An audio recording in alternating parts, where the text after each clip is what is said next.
Welcome and good evening to the City of Shakopee City Council meeting for September 4th, 2018.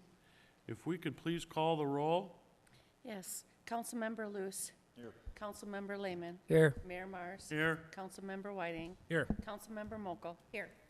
Thank you all. Let's all stand for the Pledge of Allegiance. I pledge allegiance to the flag of the United States of America and to the republic for which it stands, one nation, under God, indivisible, with liberty and justice for all.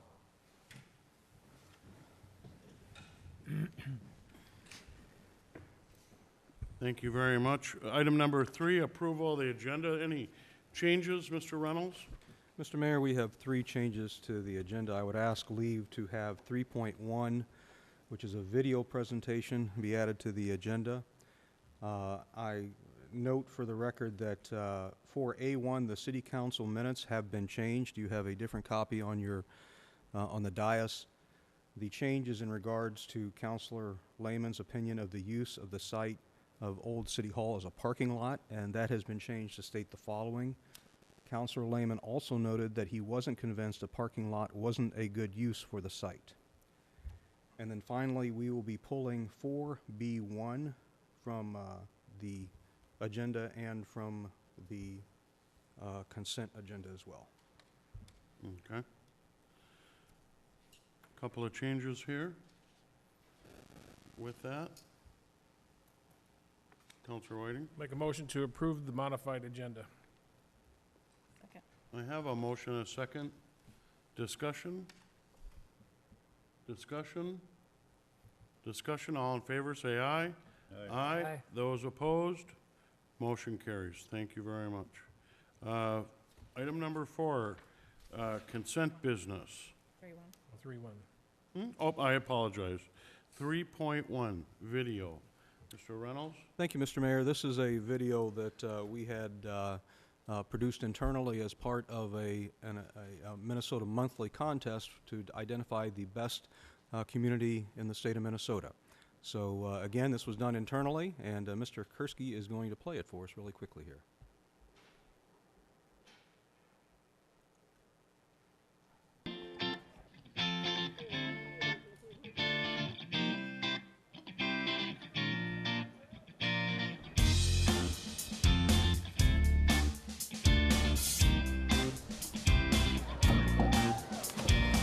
Located just 30 minutes southwest of Minneapolis, the city of Shakopee is a unique and welcoming community. Molded by its rich history, connection to the Minnesota River, and reputation as an entertainment destination, Shakopee is one of the most exciting communities in Minnesota. Founded in 1857, the city has been an important regional hub for trade and industry. Before being settled by the Europeans, the area east of Shakopee was an important place for the Dakota for over 2,000 years, a land they called Tinta Otanwe, or Summer Planting Village. As settlers came up the Minnesota River by steamboat, they established a thriving trading post, which they named Shakopee, in honor of Chief Shakopee II, a leader of the Midwakitan Dakota. A small but vibrant village grew as a number of businesses established themselves in the area. Today, many of the buildings in downtown date back to the early years of Shakopee's 160-year history. As the Minneapolis and St. Paul metro area has grown, so too has Shakopee. Today, the city boasts one of the largest industrial parks in the state, with companies like Cameron's Coffee, Intrust Data Card, MyPillow, and RAR Malting all establishing headquarters in the city. The city is also home to Amazon's 1 million square foot fulfillment site. In recent years, the city has added more than 3,500 new jobs to the economy. With a variety of beautiful homes from the turn of the century to affordable single-family and townhomes, and the construction of both market-rate and luxury apartments, the city welcomes residents of all ages and income levels. As the city's 2040 comprehensive plan is being built, Shakopee has reaffirmed its commitment to continue adding affordable housing. Offering a variety of amenities to its residents, Shakopee is perfect for active families.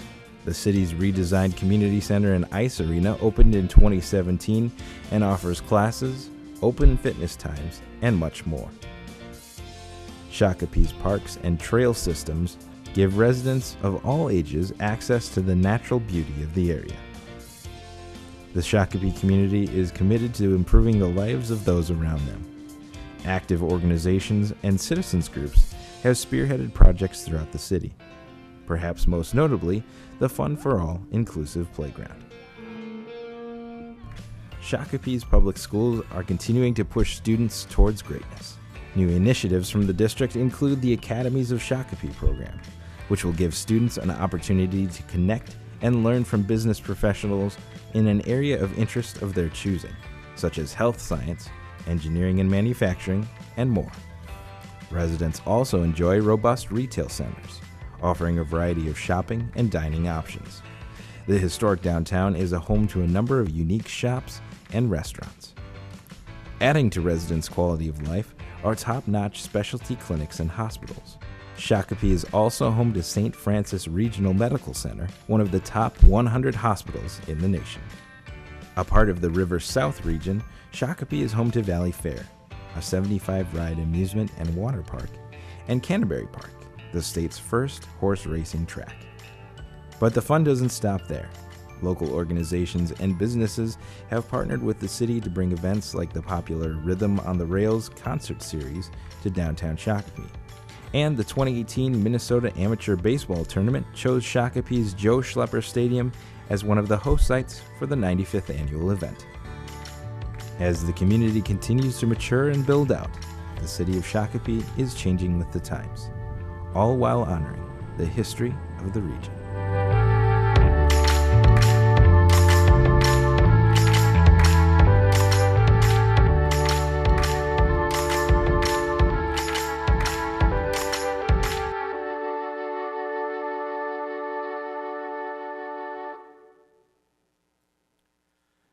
Just a little something that I think not only can obviously used for this particular contest, it's frankly a marketing tool that we can use for years to come. Counselor Whiting? Well, the staff put together a very nice presentation there, so thanks to whoever put that together, and it's great to show off Shakopee. Other comments? I guess when I first saw this, it just brought a great sense of pride to myself about our community, that we've really done a pretty good job over the years, and to be able to be in this contest to showcase our community. Hats off to all that took part in making that video for our community. Thank you. Is there a public vote? No, not currently. Essentially, you have to become a finalist, and then they'll give us an idea as to what the next steps are. But as I told staff earlier this afternoon at our staff meeting, it's my belief that, we've got a real strong package to be recognized for this particular contest. So I'm looking forward to seeing what happens. Mr. Reynolds, is that on our website? Well, that's a great question, Mayor. If not, it will be. Thank you. Counselor Lewis? Yeah, all the many years that I've lived here, I've thought we were all very fortunate all the way along. I mean, not every city has a hospital. I mean, many people have to travel great distances to a hospital. We have a nice hospital. It's a very nice hospital. I don't know how else to say it. I mean, you can get any kind of care there you need. And, everything else in town, we've got many jobs. Our housing stocks are so varied, it's unbelievable. We've got one of the best well-rounded cities around, so I think we all have a lot to be thankful for living here. All right. Thank you all. Let's move ahead to number 4, consent business.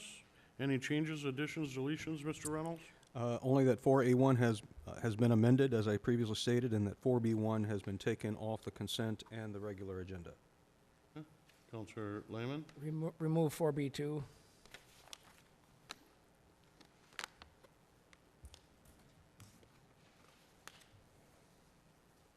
Others? Counselor Lehman? Move the consent agenda as modified. Second. I have a motion and a second for the modified consent agenda. Before we vote, we will read the consent agenda into the public record. Mr. Reynolds? Thank you, Mr. Mayor, members of council. These are the consent agenda items for September 4th of 2018. 4A1 approves the minutes of the August 21st, 2018 meeting as amended. 4A2 approves purchase of a replacement building services cameras and key card readers for the police department from ProTech Design in the amount of $43,338.68 plus a 5% contingency. And 4C1 authorizes purchase of 2 pickup trucks from Midway Ford Commercial in the amount of $57,801.68 for use by the Public Works Department. Thank you very much. Modified consent has been read into the public record. There would be no further discussion. All in favor, say aye. Aye. Aye. Those opposed, motion carries. Thank you very much. Moving on to item number 5. Now I'd like to call on any resident that would like to come forward and talk on an item not on the agenda. Please come forward, state your name and address for the record, and welcome. On an item not on the agenda.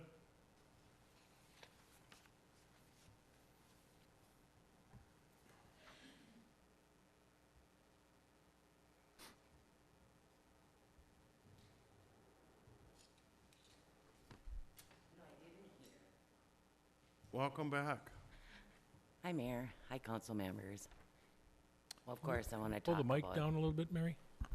of course, I want to talk about the old city hall usage. But is that still being talked at? And so this is not when I want to talk?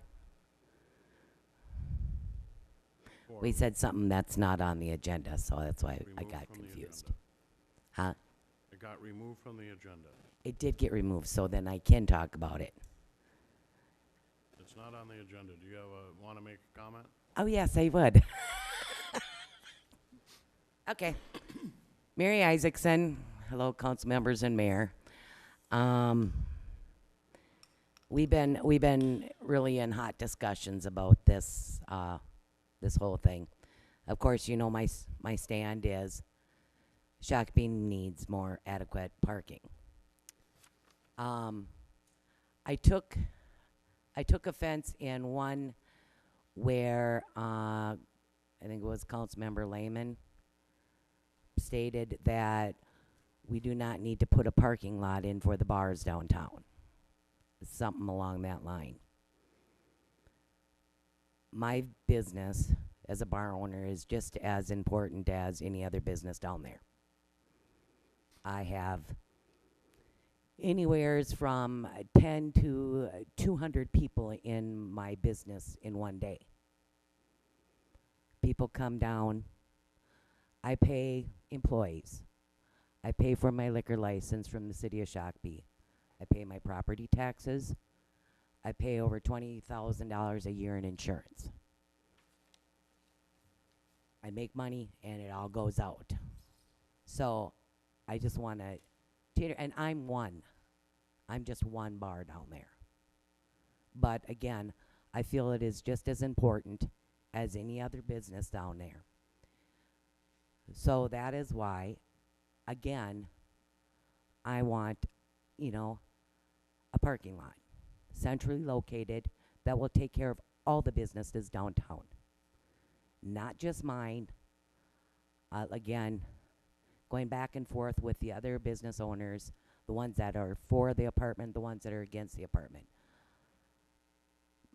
My opinion has a value too, just like theirs does. But the whole concept is when you put in, and I've met and I've talked at the open house with the investors, and I think, and I called Michael Kersey and I said, thank you very much for asking them to even provide more parking than what they originally did. But my thing is, no one knows what's going to be in the retail. I mean, that's to be determined.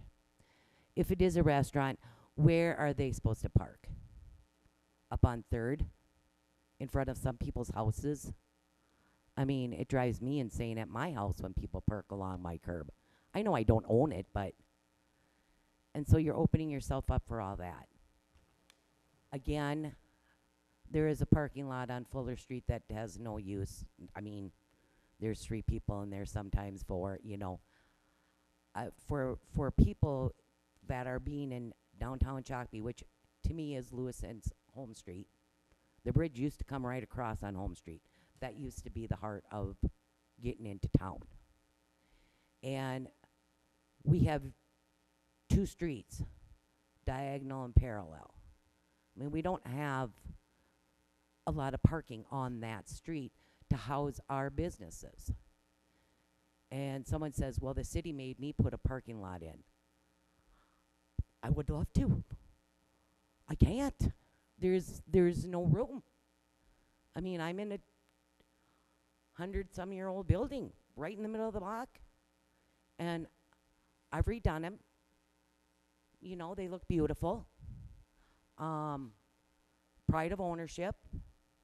But it still doesn't, so getting back to that, okay, so let's say there's a restaurant that goes in that building. Where are they going to park? So they can go park up at the lot, the municipal lot up by Pablo's. Where are the Pablo's people going to park? Down by the Turtles? Where are the Turtles? I mean, there is an inadequate amount of parking. And when I say parking, I'm not talking on 3rd Avenue. I'm not talking about 3rd Street. And it's a visual. You know, you'd like to see a visual. I understand you go to Target and there's a parking and the parking is 2 blocks away, but you have a visual. You have lighting. You know, and that's another thing with the whole alley. When you redo that, please put better lighting up. But thank you. I know I'm done. Thank you, Mary. Does any other resident like to come forward and make a comment on an item not on the agenda? Please come forward and state your name and address, please. I'm Robbie Frenchie. Well, my mom and dad live in Shakopee. I live in Jordan. Your address? 140 Valley Green Park. Can you please speak into the mic, sir? Thank you. 140 Valley Green Park. Is that in Shakopee?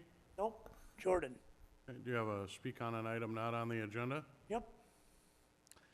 Okay, first, a couple of my friends, well, there was a business that got closed, that shut down last month because of no parking that you guys issued a warning for. He was a well-established business, and he just pulled the pin. What are you guys doing? You guys are ruining businesses, shutting them down because of no adequate parking?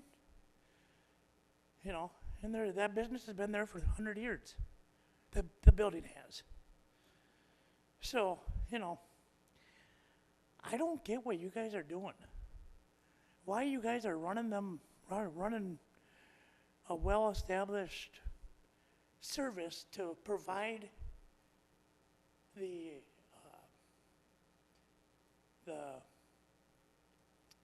people that live in Shakopee or Chaska or Jordan or Belle Plaine. You know, they get their lawnmowers fixed, they get you know, their smaller gas engines fixed. There's nowhere in town now because you guys guys closed them down.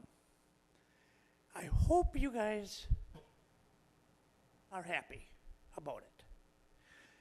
Another thing. I'm with Mary with that parking. There's no parking downtown. So, thank God. I don't know if that's ever going to be revisited, but I hope that if any one of you, that if the apartment goes up, I hope every one of you that wants this apartment to go up lives there, facing the south. Because when that train goes by, you're not gonna like it, especially on the 4th floor. So, and at $1,500 a month, you know, or whatever the rent is, nobody's gonna pay that. I know I wouldn't be living down there, not for $1,500 a month. That's crazy. Right next to a train track? No. No, you guys are nuts. Thank you. Would any other resident like to come forward and make comment in regard to an item not on the agenda? Seeing none, we will move ahead then to item number 6, business removed from consent agenda. I believe there's one item, 4B2. Counselor Lehman? Mayor, I took that off consent because basically what the item is to convey the former City Hall site to the EDA. According to the memo, public purpose buildings like City Hall, police stations, public works, land for parking or parks would stay with the city. And my feeling is by moving it to the EDA, we're taking off the table any possibility of potential future parking. So I wanted to leave everything on the table. To Mary's comment, it wasn't directed at a specific business.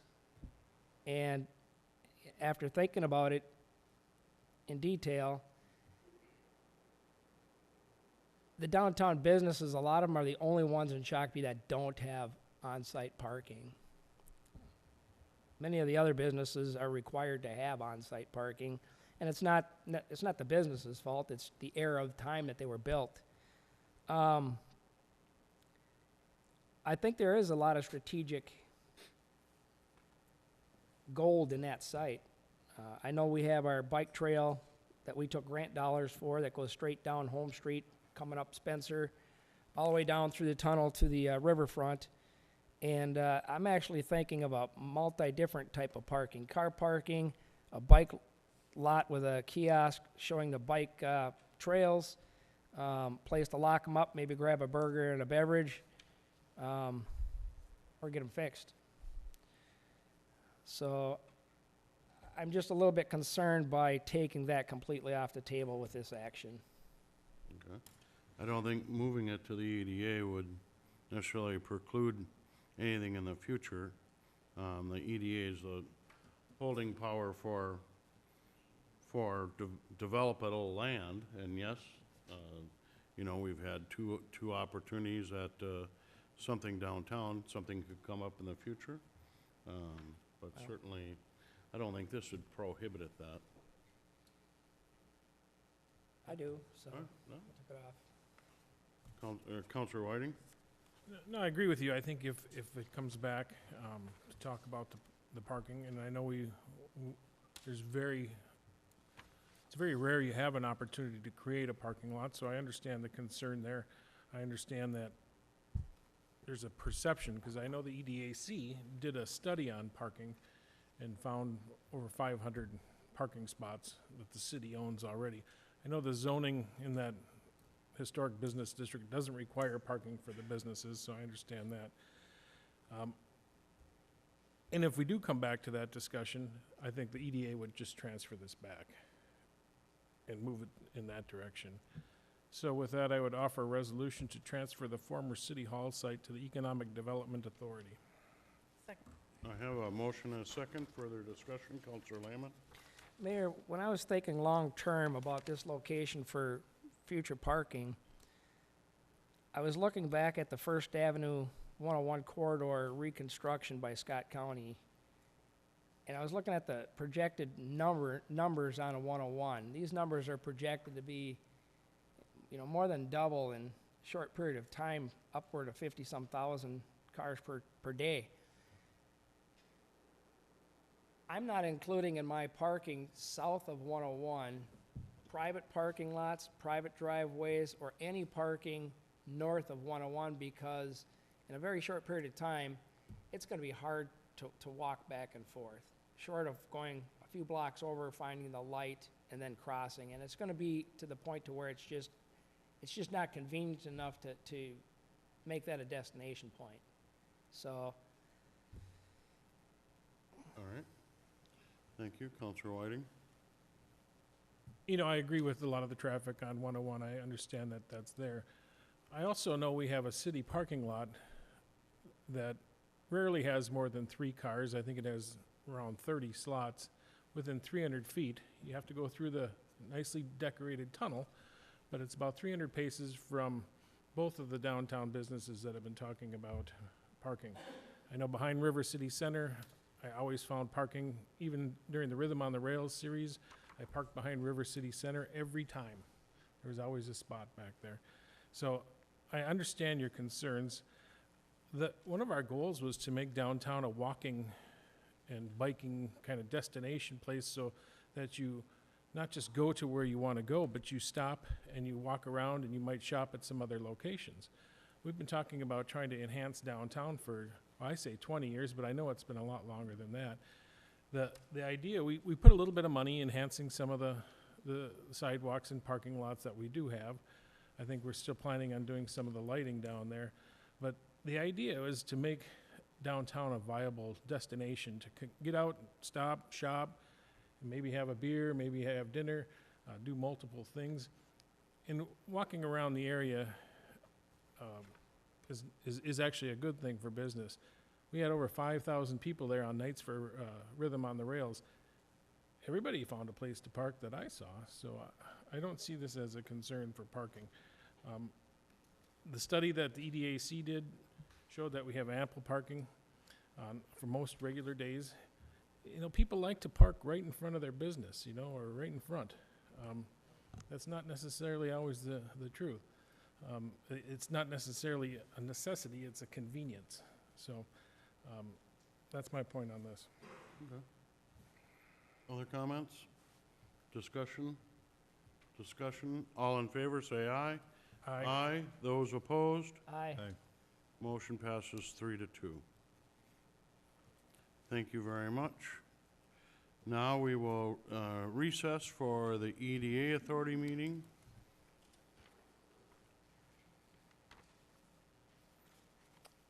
Counselor Make a Whiting? motion to recess to the EDA Authority meeting.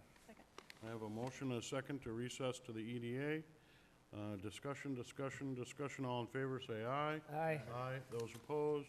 Motion carries. Thank you.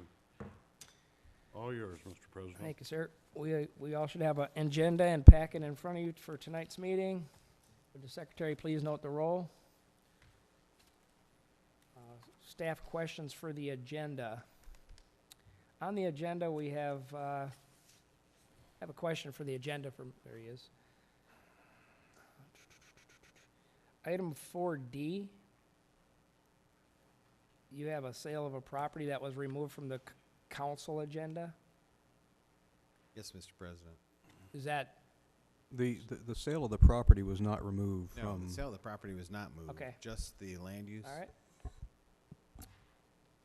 So, approval of the agenda would be in order?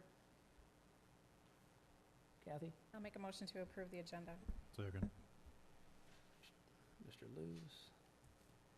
All in favor, say aye. Aye.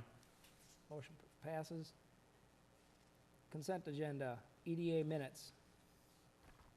Mr. Marsh? Mr. President, I'll offer the EDA minutes for approval from August 21st, 2018. Your second? Second. Discussion on the minutes? Seeing none, all in favor, say aye. Aye. Opposed, motion passes. Okay, now, 4A, B, C, and D are all public hearings, is that correct? Yes, sir. Mr. Mars? Mr. President, I'll offer a motion to open the public hearing for the sale of property to Opus Development and/or its assigns. Second. Motion by Mr. Mars, seconded by Ms. Mokel. All in favor, say aye. Aye. Opposed, motion passes, public hearing is open. Mr. President, board members, this is the sale of property, as we said, to Opus Development. This was duly notified in the Shakopee Valley News as required by statute. It's for a sale of $1,650,000. The development as a light industrial and office park and includes the 2 detention ponds with drainage and utility easements. The site that you have before you is in blue. And then we will remain, the EDA will remain in ownership on Outlot A. That's the former Gopher State truck site, or part of it, that still has a heavy contamination, and Opus did not want to own that, and so they will do some landscaping along the edge, but there'll be no development that will occur on that site. So it still will need a final zoning.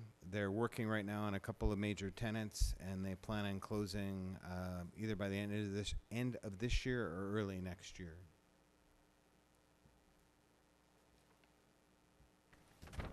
That's it, sir. Any questions of staff? Mr. Luce? The outlot that they are not interested in and the city's going to retain, are we going to be able to do any construction on that as far as a gateway sign or anything like that, or is that void because of the contamination? Mr. President, board members, we will look at the contamination. It's fairly deep on that site, but they were concerned about liability since they're developing the much larger site. But they do plan on doing some landscaping along it, so I think the surface is not contaminated. It's a subsurface. If we could do a sign that would not have a really deep footing, I don't think that'll be an issue. Thank you. Any other questions of staff? Mr. Mars?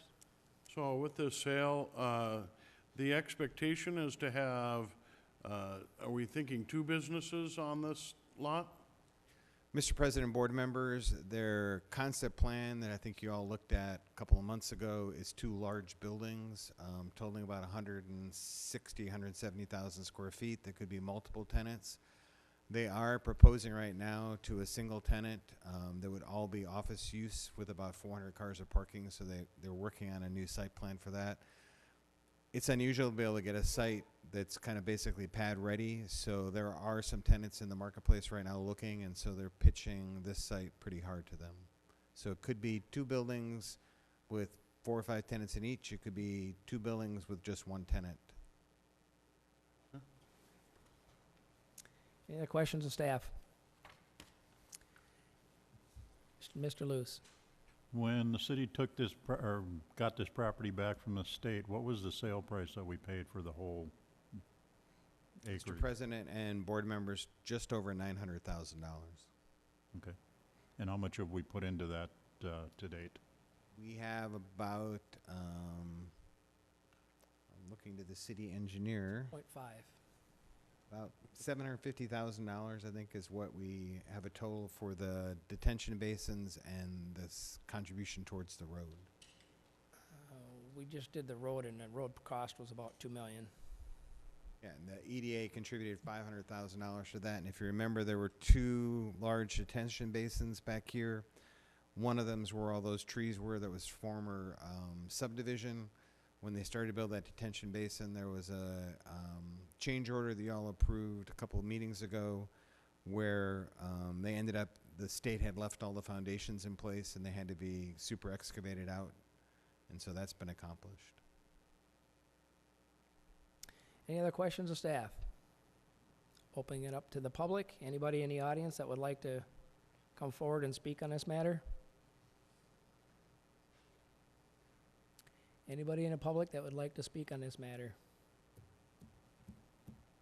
Last call. Anybody in the public that would like to address this issue? Seeing none, Mr. Mars? Mr. President, I'll offer a motion to close the public hearing. Second. Motion by Mr. Mars, seconded by Mr. Luce. All in favor, say aye. Aye. Opposed, motion passes. What's the pleasure of the body? Mr. Mars? Mr. President, I'll offer Resolution E2018-020, a resolution approving the conveyance of certain real estate property to and approving the execution of a purchase agreement with Opus Development Company Limited. Is there a second to the motion? Second. Motion made by Mr. Mars, seconded by Ms. Mokel. Mr. Chair, Any discussion, Mr. Whiting? do we need to add the purchase price and the lot and block? Is Mr. it in the Thompson? resolution? Let's take a look. It's listed in the resolution, I believe. Yep, it's listed in the resolution as 1650 for the price and the Lot 1, Block 3. So I believe the motion was to approve the resolution, E218-020, so Okay, thank you. we're covered in the resolution. Is that correct, Mr. Thompson? Yes. Good question. Any other questions of the motion? Mr. Luce? Yeah, you know, we got a good deal on the property when we bought it back from the state because we got it back for the same amount the state picked it up for. I think we're turning around and giving Opus a very good deal on the property. I think it's below market rate at this point. But hopefully, with the development there, we will gain some tax dollars and some jobs. So I guess I'll vote yes for it, but just for that reason. Any other discussion on the motion? Seeing none, all in favor say aye. Aye. Opposed, motion passes 5-0. Item 4B, sale of property to gone companies for redevelopment. Mr. Whiting, I'll make a motion to open a public hearing. Second. seconded by Mr. Luce. Any discussion? Hearing none, all in favor say aye. Aye. Opposed, motion passes. Public hearing is open. Mr. Kursky. Mr. President, board members, again, this is the sale of the property to the Gone Companies. A contract for private development's already been approved. It's 125 units of market rate housing, a restaurant on the river, parking garage, remediating the trash pit, undergrounding utilities, a new water line extension, and payment towards 3 reconstructed streets. The city would be reimbursed over time for its property acquisition as part of this project. This is the site. We'll be back to later. We're going to vacate only part of this alley. And this is their proposed site plan. This was duly notified in the Shakopee Valley News for a public hearing. Questions of staff? Mr. Mars. The last 3 items that this will need is a final zoning action. They would close later this year and begin, they are in the process right now of submitting a remediation plan to the state of Minnesota.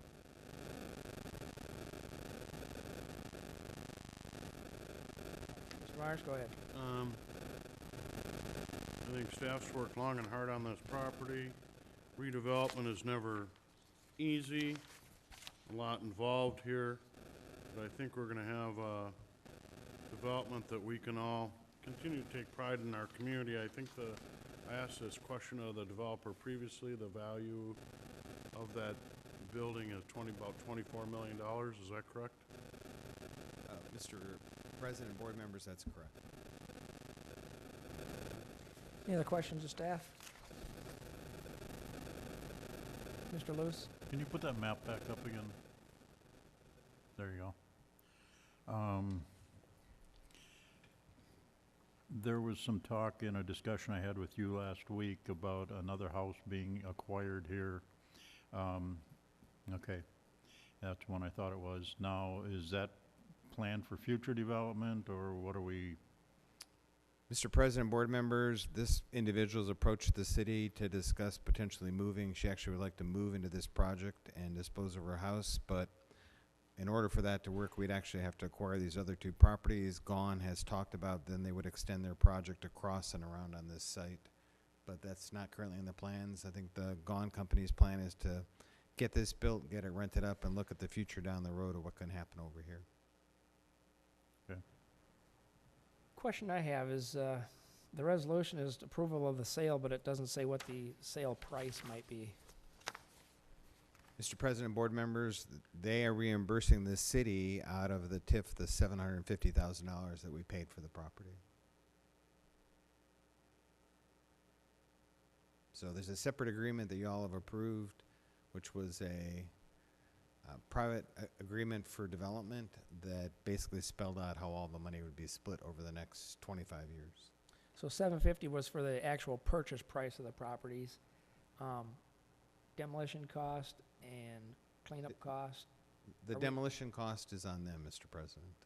Okay, and the cleanup cost of the contamination. The contamination cost is coming out of the TIF. Right, do we have a number on that yet? It'll be up to the state what their final costs are. I think their original estimate was about $1 million, but they'll come back with the final when they get all of their construction costs in, all the utility costs,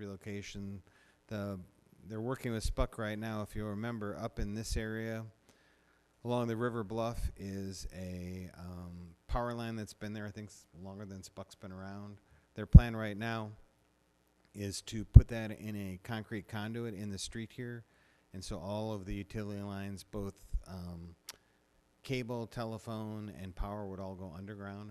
They're paying for that cost around this property. Spuck right now also, their water line terminates over here. They want to finish a loop to the properties that RAR have. Spuck is going to bring that water line to this property. The Gone Company is going to pay to bring it all the way around and connect to the system over here. So all those costs, in order to get reimbursed in the TIF, will have to be submit, and they'll have to have basically a TIF plan billing and spend that money. And then basically they're borrowing that money and we're reimbursing them over the next 25 years. One of the businesses to the west raised a concern about parking on the street, So which is Mr. currently allowed on Scott Street on the east side. Mr. President, I think their concern, so it's off the map, I apologize, but there's a city street right here. Currently, that business is parking here. As you know, RAR, this is their main truck entrance, and there have been some situations where the trucks have not been able to get in and out, depending on how this gets parked. I think that's something, when we redo this street, we're gonna work on how that will work. There still will remain on-street parking here as allowed by city ordinance. This is the area that RAR has brought up that they're gonna try and work out with the city at some point to try and regulate parking, because their large tractor trailers come in and out of this location. So there will be parking on the north-south of Scott, on Scott. If you, Mr. President, if you look at their plan, this is parking here. Okay. I think one of the issues that RAR has is some of these cars are being left overnight. And so the people park them kind of wherever they want. And when they're trying to get their trucks in or out, it's not like you're parking there for an hour and going away. They're sitting there for 8 or 12 hours until the shop opens up. Okay. Any other questions of staff? This is Mr. Luce. I just would really hope that staff works with that business. It's been a 20-plus year business in the city. It's very beneficial to the city. I understand your concerns on the street that goes on the north side of that building with them parking possibly too far away from the curb. You know, it is a truck route for the RAR company. As long as the parking is public along the east side of Scott Street there, I believe that will take care of most of their problems. And if we can leave them a little bit along the north side of the building there, as long as they're within parameters of being tight to the curb and things like that, I hope we can work with the business. Thank you. Mr. Whiting.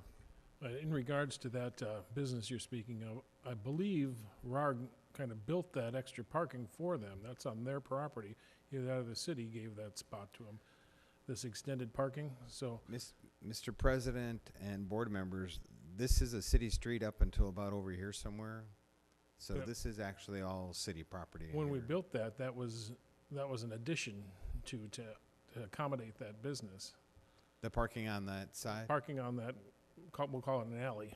Yeah, I think the issue for RAR has just been, I don't think sometimes they're properly parked, Oh, and I so it see. makes it difficult to get trucks in and out of there.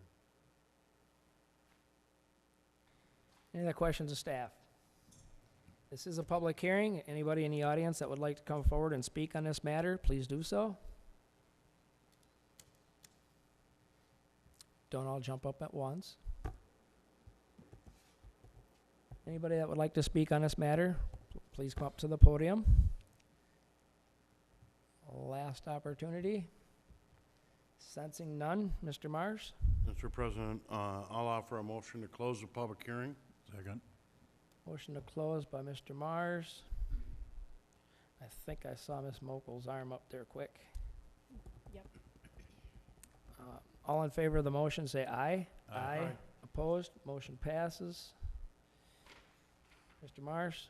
Mr. President, I'll offer Resolution E2018-021, resolution approving conveyance of certain real estate property of Gone Development Limited. Is there a second to the motion? Second. Motion second by Ms. Mokel. Any discussion on the motion? Discussion on the motion. Seeing none, all in favor say aye. Aye. Opposed?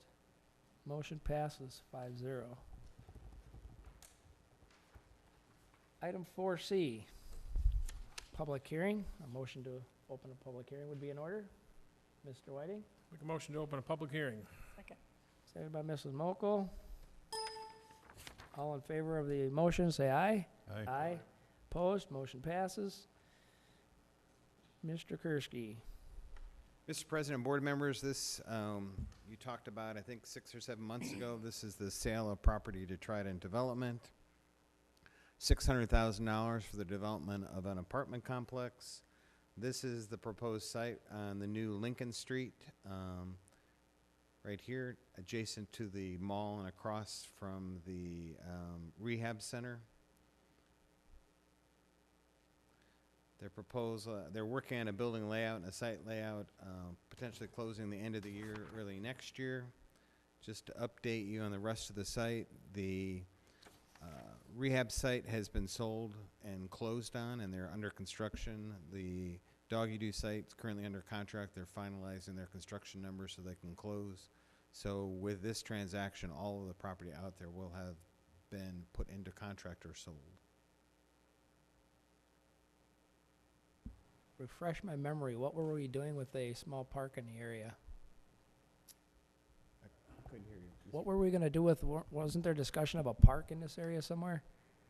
Mr. President and board members, there was originally a park plan down in this area probably about a year ago. When Opus came in, it got moved over here, and they actually needed the entire site because of the drainage, because of the size of their site, so it was eliminated. So again, all of these sites will be paying park dedication fee. There is additional parkland down here that could go towards for the neighborhood. Questions of staff? The Mr. Luce? parkland that you were pointing to, I guess it went off the screen here, I guess, is it to the south? Yeah, if you go down, there's Tapa that has a Yep. brand new playground, and there's some additional land there that can be developed. There will be a substantial amount of park dedication fee coming out of this land. We'll go back to the park board and eventually the parks director and back to you to see how that can be reinvested in that park. Any other questions of staff?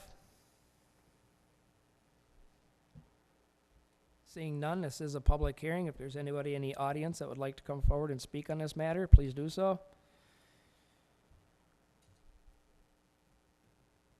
Anybody that would like to speak on this matter? Last call. Sensing none. Ms. Mokel? Make a motion to close the public hearing. Second.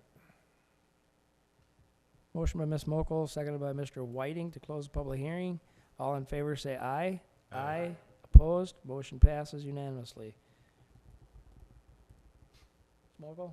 Make a motion to approve resolution number E2018-022 for the sale of Lot 1, Block 2 to the Trident Development for $600,000. Second to motion, Mr. Whiting. Second. Discussion on the motion? Discussion on the motion. Seeing none, all in favor say aye. Aye. Opposed? Motion passes. 5-0. Item 4D, public hearing. Motion to open a public hearing would be in order. Mr. Whiting? Make a motion to open the public hearing. Second. Second by Mr. Luce. All in favor say aye. Aye. Opposed? Motion passes. Mr. Kursky. Mr. President, board members, this is the sale of the former City Hall site to Enclave Development. You will see a contract for private development still to come down the road. This is just to get the wheels in motion. This was also duly published in the Shakopee Valley News as a public hearing. 80 units of rental housing, underground parking, 1 stall per bedroom, commercial space on homes of about 2,000 square feet. Entrance to the building and amenities are also on homes, so homes will be pretty activated. an amenity plaza for tenants on the second floor. Their costs include removal of the asbestos in the foundation walls from the old city hall, shoring up Home Street, Second Alley, and the railway, because you remember those walls are actually holding up all of that. Includes public street improvements, and the city would be reimbursed over time for demolition and abatement costs. The developer is here tonight, and they also brought their architect. There have been some questions, in fact, raised again tonight, that no one will want to live here because of the train noise. Their architect is here to address that tonight. This is a view along Home Street, looking up homes towards the north and then down Second. This is a view on Second next to the train tracks. So this would be the back wall that faces Bill's Toggery over here. And this is another view down homes of that 2,000 square foot retail / commercial space. And then this is their site plan. So again, an underground full level of parking. The back half of the building is all parking, bike storage and parking here. This is their entrance and amenity package for the building on the first floor. This is a retail space of about 2,000 square feet. Their trash and services are off that alley. This is the upper floors, so it's a mixture of efficiencies, 1 bedrooms and 2 bedrooms, and some 1 bedroom with den. This is the second floor amenity space on the southern side, and then the upper floors, this just continues to the height of the building. And again, the developer and his architect are here to answer some questions that have come up. Mr. Whiting? Do we have any diagrams of this, what the proposed street parking will be? This is their concept of the street, so there's street parking here. They propose looking and seeing if they can do angle or parallel parking right here. This is a outdoor kind of space for the retail space or restaurant or whatever it ends up being. And there's also parking along 2nd Street up until where this bump out is. Their entrance is actually way down here near the entrance to the lot where Bill's Toggery is. So if I can continue, currently we have parallel parking on Home Street, I believe on the Home Street side, which there's is... Mr. President, board members, there is currently parallel parking here. They're going to explore whether they can do diagonal parking, which would potentially give them some additional spaces. There would still be parallel parking on 2nd Street down to where their garage entrance is. And it looks like there'd be actually some more parallel parking than currently is available on the 2nd Avenue side. One of the concerns that has been brought up, and I'd like to see it move forward, is more handicap parking, at least. And I think in current form, we'd probably have to put some handicap street parking in there. Mr. President, that would be correct. We'd probably we'll leave that up to the city engineer and the safety committee, but we'll look at adding additional handicap parking spaces in the downtown. I think someone mentioned earlier, this project's not required by zoning if it were to be built to provide any parking. They have provided enough parking for 1 unit per bedroom, so they're providing 123 parking spaces for So the site. it doesn't make up for the parking lot that we've talked about. That'll be removed from this, but it does add some on-street parking that we didn't have. But so And if y'all remember, this was City Hall and was This was fairly City Hall. actively used. Employees parked both in this lot over here and over in Pablo's parking lot. And when we had council meetings, planning commission, whatever, this lot was pretty full, as was Pablo's lot. There currently is no public demand Right. generated by this project except for this small piece of retail. They can park 123 spaces in their project, which no other project downtown comes close to. no, I remember walking on some of those occasional Thursday night meetings from wherever I had to find a parking spot. So Mr. Luce? To my calculations, the number of open parking places in their building, now these are gonna be open to the public, correct? Board member, President, board member, no, these are for their residents. No, but you said it was one per One per bedroom. bedroom, Yes. but then wasn't there some talk about some public parking within the building? Or don't is think that we're- all on the outside of the building? Currently, the public parking is all on the outside. There was some discussion of whether the bike parking could be converted to business parking or visitor parking. I don't think they're that far down the road yet in design and how you could have to access this to keep people from going into the basement. So, again, this is just Go ahead. preliminary design. I've done, I think you've got the number also, the number of parking places at Old City Hall that were there when it was City Hall is about equal to what they're planning on putting in over and above their one per bedroom.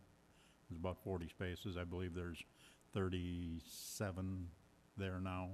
So at least we're getting the same parking, so if they have guests, they're not going to be outside. Or is this not going to be allowed for their guests? I'd leave that to the developer to talk about. They've done enough of these projects. But again, they don't really need to do any parking. No, I'm just trying to, Trying to exceed so that the parking across the street, which was used heavily by all the city employees, those people aren't down there anymore. They will not be adding to any use across the street. Any other questions of staff? Mr. Mars? Mr. President, I believe this impact obviously comes with its own parking, unlike some, other businesses, and even if we filled out River City Center, there's general public parking around there, but each of those businesses do cause impact on parking.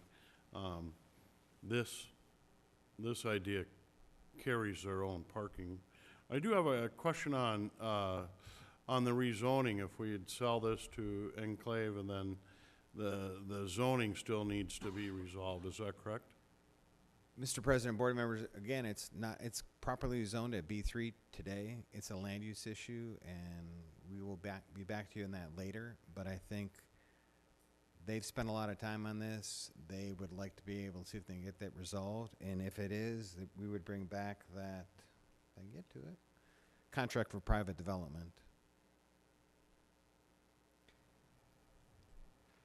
Can you put the map back up, please? There you go. Obviously, I'm opposed to the sale at this point because I'd like to explore all options. I also am a little concerned about such a enclosed alleyway. It's going to make the alleyway between Lewis and Holmes pretty claustrophobic. And I do think we're going to have a parking issue, a huge parking issue, and I think we're pretty much totally disregarding the existing businesses, all of them in a horseshoe shape. First Avenue, Lewis, and Holmes, none of which have dedicated parking. So I've made my same arguments, and it is what it is. Any other questions of staff? This is a public hearing. If there's anybody in the audience that'd like to come forward and speak on this matter, please do so. Austin Morris, Enclave Development. There was. I'd like to address any concerns that Whiting and you guys have, but also touch on, I wish I could show you some examples. As I hear things from the council, I wish I had like 2 hours to compile some information and share it with you, because we have examples exactly like this where I'm from in Fargo. We're a town of 110,000 people, and we've gone through the what about parking discussion for the last 10, 15 years in our downtown community as we've revitalized it over the many years. And I'd like to bring that information for you guys to review as well. But as I've visited with Michael Kursky and analyzed the parking situation through the research that's already been completed and compiled, it's interesting how much parking is available downtown and within walking distance. It's the challenge comes with people getting used to walking a little bit. And we went through the exact same challenge. The impact that housing with a mixed use retail on the main level, the impact housing that takes care of its own parking is absolutely fantastic for downtowns. I mean, our retail our retailers would say that in downtown, as we've added more housing, that their sales have gone up. And that can be actually be factually produced. So it not only adds vitality and pedestrian vitality and grows local business, your downtown is the hub of local business. You usually don't find, in most smaller communities like ours, we don't have national tenants downtown. It's all local business. And by driving more people living downtown, you're driving dollars downtown, and it helps the local businesses. So I just want to emphasize that because it's so interesting, even the alleyway discussion, that would feel like a narrow alley. Now all our alleyways are activated for events. We have alley events every 2 to 3 weeks during the summer. We have an alley event in the winter, and we have an alley event in the spring and fall.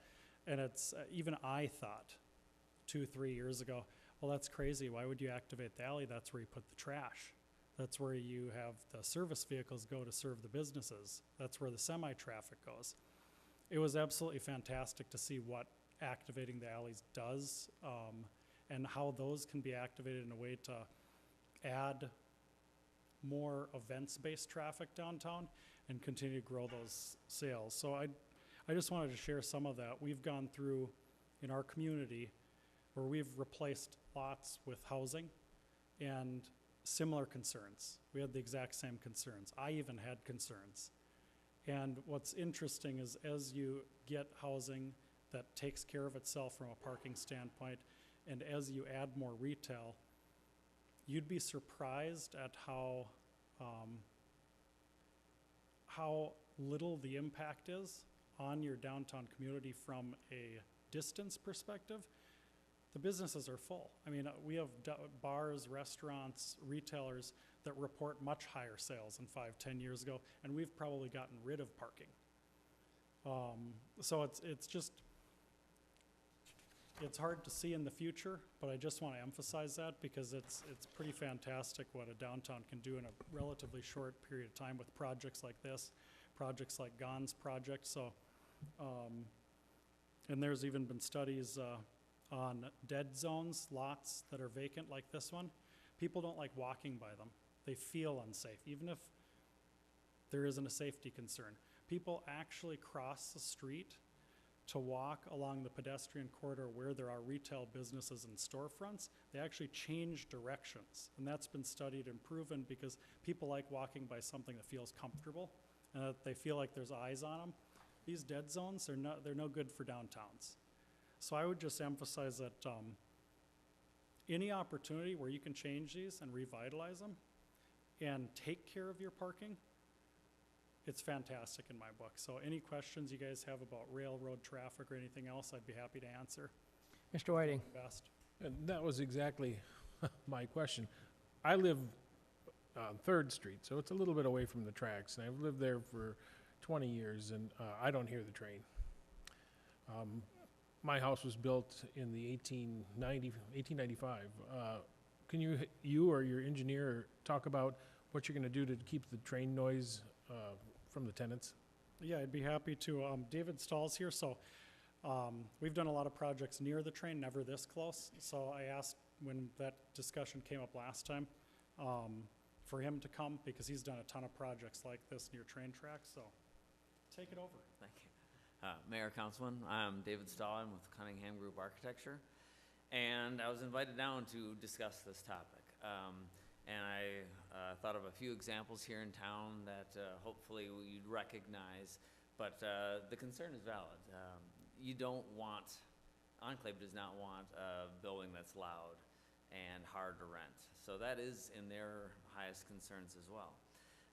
Good news is with new construction techniques and code for insulation, we're already a significant step up in sound insulation as well, considering like your older home. So it actually isn't a hard thing to make a nice, quiet building along the tracks. The examples I've done recently, Hoygaard Village, specifically Harmony Lofts, and the other ones, do you remember where the old Hoygaards was on Highway 100 in Excelsior? The tracks are right on it. There isn't even a road separating it, and it's a very busy line. It's the main line that comes right out of Minneapolis and on, I believe, right on up to Fargo. A typical modern dual pane energy efficient window will test out somewhere in an STC of the high 20s, 27, 26, somewhere in there, which is good. That one, we'd had John Laverty, who's an acoustician, come and test it out model-wise in the computer. And they did find along that north side where the rail was 20 feet away from the windows, they decided that we should up them. So we went with one of the panes thicker, and that brought the STC into the low 30s, which they thought was fine. And it rented right up, it's fine. The other examples I've got are the Regatta and Landing in Wayzata, also right on the tracks. The windows there tested out right around 30, and it was deemed that that was good enough. And there are no complaints there, and those are, I believe, the most expensive condos sold for $4 million. So it is a valid concern. We absolutely want to make sure it's comfortable for the guests and residents, but with new techniques, it's not a hard thing to overcome. So we're very comfortable that when we do the tests on this, if those windows right along that side need to be stepped up in some manner to make sure that they're rentable, we're more than happy to do that. Any questions? Mr. Luce? I'm aware of the one that you were just talking about. I believe you said Wayzata. Yes. But I don't believe there's a crossing right in that area, is there? It's just the train itself, not the horn? They have no horns after a certain hour. I don't know exactly if it's 8 or 9 or 7 or something like that. But there is a crossing right outside of the landing. So whether they blow the horn, they don't blow the horns at night. That's one Okay, thing. that's the difference here is they have to blow for every crossing, and we have a crossing virtually every block. So, you know, the horseshoe opening of that building is going to be about where the engine blows their horn for that intersection when they're going west. And if you've ever been downtown and that 110 decibel horn goes off, if you're within a block of it, you're covering your ears. So I know the technology is better. I just can't see that that plaza or whatever you're calling it up there on the second floor for anybody to be up there enjoying the summer weather and that. I mean, when that train goes by, they're going to be scattering.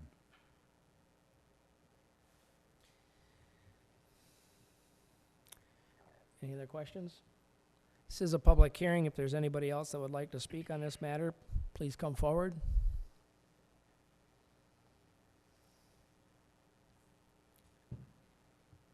Good evening. Welcome. Billy Wormuskirchen, 1875 Countryside Drive. I just make some comments in support of this for a few different, as a downtown business owner, I have Bill's Toggery, the adjacent building next to that. There's 3 commercial entities there, a cleaners. We also own Shelley's Boutique, though the building's owned by different people, and then Bill's Toggery, and then actually 4 entities, the Vault on the corner. We are all in favor of that. I've got 2 people in the building that would love to move in that place as soon as that's built. One's a 25-year-old employee of mine, plans to be down here for his life, and the other owns Ron's Cleaner. She would love to be looking over her business. That's 2 right off the bat. I'd love to see 82 dwellings downtown. I can't imagine the economic benefit that would have in downtown Shakopee proper. And I'd also, as a taxpayer, I'd also like to see, I figured it out, that's the property taxes I pay on my building. That building is 35 times that. Is going to pay 35 times the amount of taxes I pay on that corner right there. So, and then, you know, with the improvements of the streets and the lights and stuff on the TIF, you know, improving lights down there is a good thing.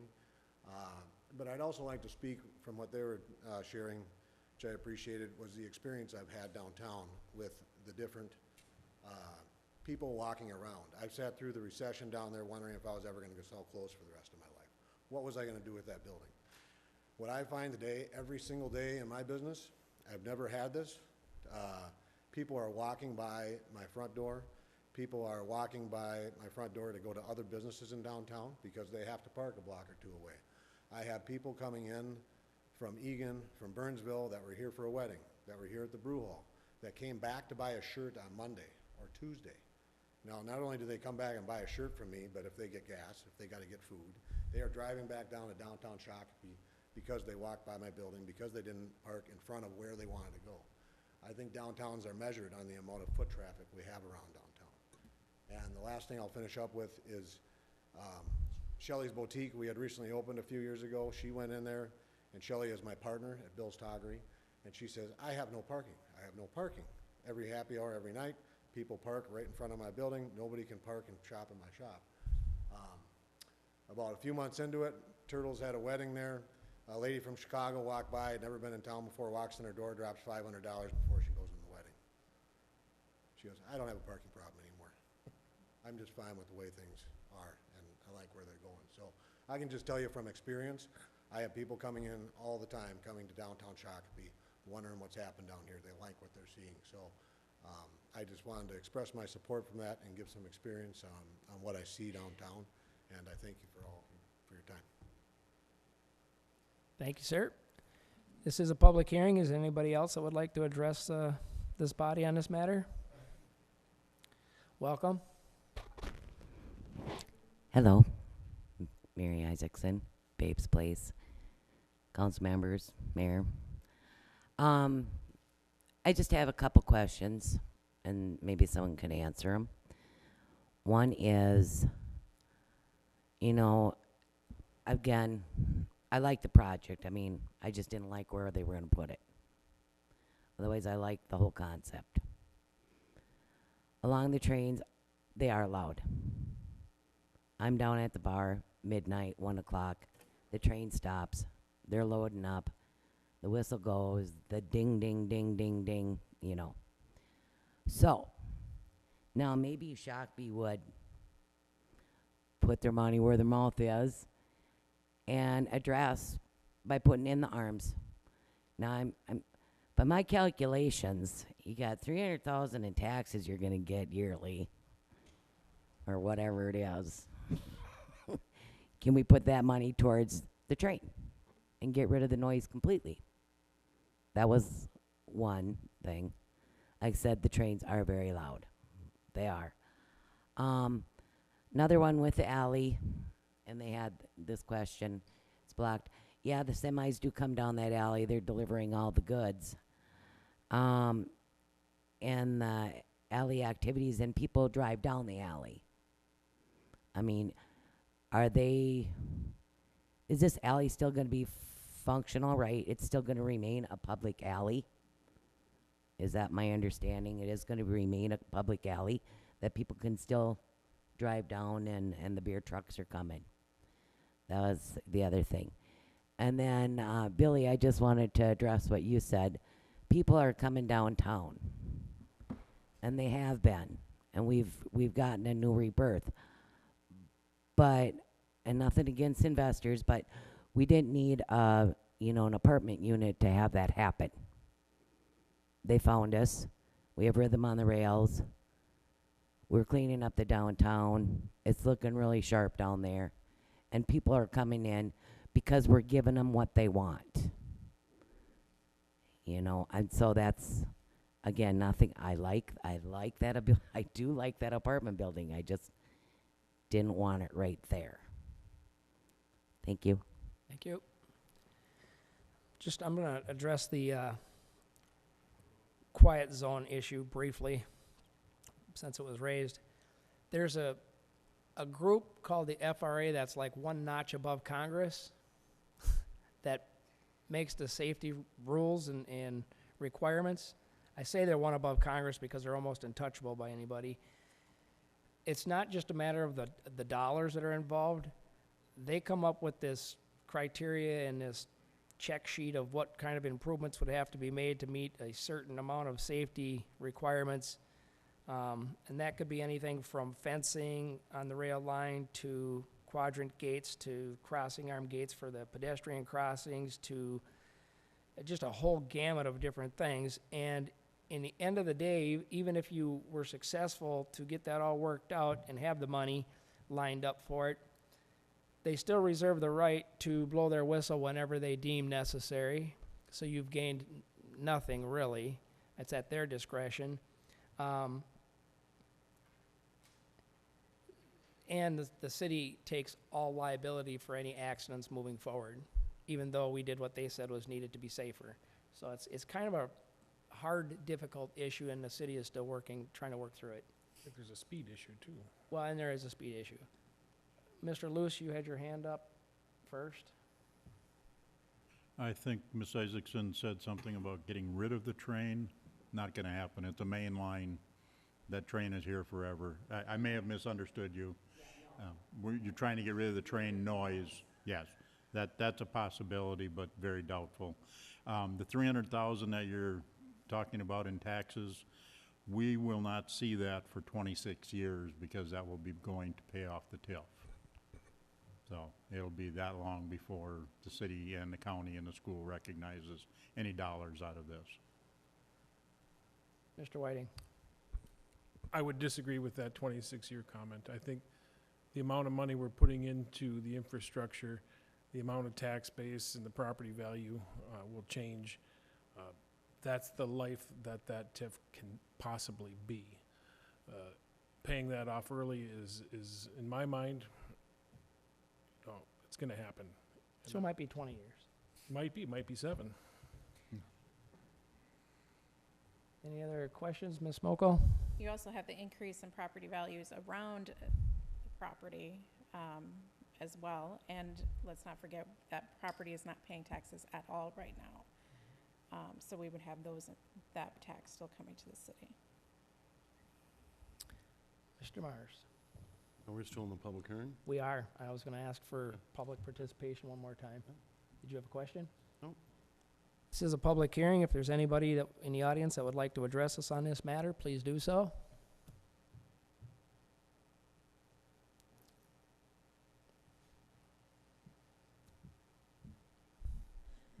Bobby Frenchu, 140 Valley Green Park, Jordan.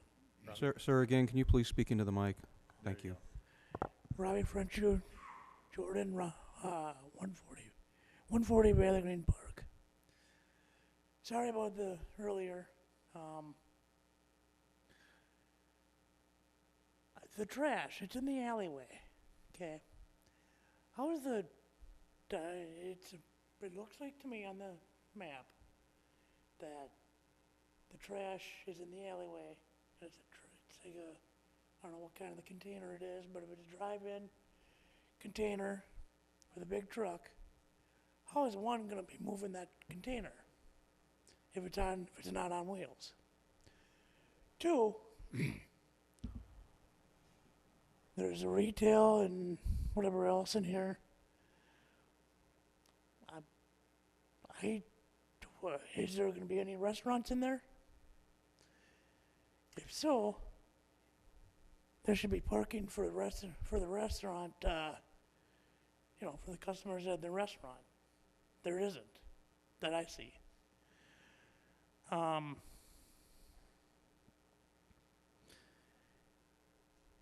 mean, yeah, I do like the area or the apartment, but I honestly don't think Shakopee is ready for it. I mean, honestly, it's, and for the underground parking, say there's, I don't know how many bedroom, there's probably, 1 bedroom or 2 bedroom, 2 people per bedroom, probably. So there should be 2 parking spots for a vehicle, for him and her, That's not enough parking, not for the residents. And I don't know. I mean, if you got smart cars, yeah, perfect. They're only 4 feet long, but I don't see that. I don't know.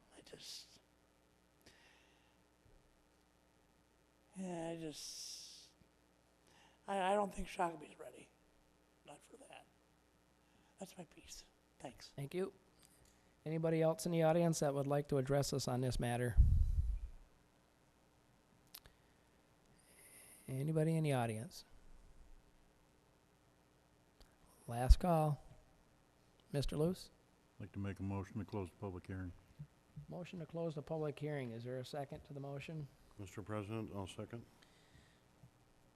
Any discussion on the motion? Hearing none, all in favor say aye. Aye. Public hearing is closed. What's the wishes of the body? Mr. Whiting.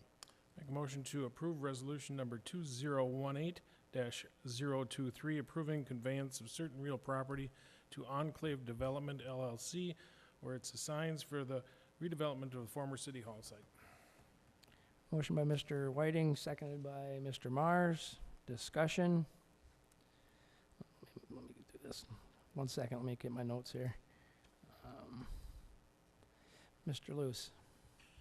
Yeah, I believe Mr. Kursky said that the property is zoned properly, but yet we still need the comp plan amendment to finalize this. Where does that leave the city as far as getting this done if they don't get their comp plan amendment vote? Mr. President, board members, if we don't get the comp plan amendment done, you won't see a contract for private development, so. Okay. And it'll still be sitting there empty. Any other discussion on the motion? Mr. Mars? I know the site has caused a lot of conversation, but, you know, some of us have lived here a long time. We used to have 101 right through our town, and our town wasn't very livable. Back 20-plus years ago, we did River City Center and the mini bypass. That really changed our community for the better. We made it a more viable downtown. Economic development. I know that project was controversial as well. 20 years ago, we have moved fast forward. We have another opportunity. The riverfront apartment, as well as this, to bring vitality to our community and to bring economic development. And I agree with Councilor Mokel that the whole surrounding area will lift up for this. I think there'll be tremendous positive impacts for our historic downtown. Downtowns are the heart and soul of communities. If you study downtowns around the metro area, or even from the small towns where we grew up, we're very fortunate to have a downtown. It has a pulse. I drove in northern Minnesota this summer on vacation. I saw a lot of towns that have a lot of abandonment. We don't have that. I think people want to live in downtowns next to the action. I think this is the best and highest use for this site. And I think it's even broader than just downtown. It's about our community. I know there's some other hoops here to go through, but I'm in favor of this. And I think this will take our community to the next level. Secretary, just to verify my notes here, was the motion by Mr. Whiting and seconded by Mr. Mars? Correct. Okay. Can we get the other picture, the side view of the building up, please? Thank you. My take on this building is that we're, well, obviously, highest and best use. You could probably say that literally and figuratively. It's higher than most of the buildings around it. To me, it seems like it's trying to do too much on too small of a space. We're talking upwards of 160 units per acre, which is unheard of in Shakopee. It's kind of everything you don't like about Minneapolis now coming to Shakopee. Not necessarily against apartment buildings. I think we're trying to do way too much on too small of a lot. I think that the fact that we have a two-layer parking, which is extremely expensive to build, when it's basically a parking ramp, is adding a lot of extra cost to the building. My vision, if we were going down this road, would be not as high, one-level parking, substantially lowering the cost of the project, which hopefully wouldn't hit into the profits of the company that is in business to make a buck, or they wouldn't be in business. And that's not a negative shot in any way. I'm a business owner myself. I understand that you have to make money or you go out of business. So I think we're doing too much on too small of a lot, and I also think we're not taking into consideration the impacts on the surrounding properties. I do agree that consumerism is good for any business. I just don't believe it's government's responsibility to provide that. There's 41,000 consumers in Shakopee. Many of the businesses all compete for that same clientele. Not necessarily against having some downtown. I just think we're doing way too much on too small of a lot. Mr. Luce. Yeah, going to Commissioner Mars's statement there, you know, back before we had River City Center and what they call the mini bypass, you couldn't step off the curb on First Street because of too much traffic, you know, you took your life in your hand. Then they did the mini bypass, and then the business owners downtown are screaming they didn't have enough traffic because, you know, now everything was diverted to the bypass. You know, it's growing pains. This is growing pains, that was growing pains. That was controversial, this is controversial. So it's a matter of working the kinks out. To be honest, I'm not totally against the project. I just have some unanswered questions. And, you know, the TIF is pretty steep when you figure that if you work it out here, the TIF is about 41% of this project. And if you go to the Canterbury Commons project that we did here a while back, the TIF is only 21% of that project, and we're talking, what, 8.5 times the amount of units. So, you know, like I say, it's controversial in many points, and a lot of questions need to be answered yet. So, like I say, I'm not totally against it. Any other questions on the motion? Seeing none, all in favor of the motion say aye. Aye. Opposed? Myself. Motion passes 4-1.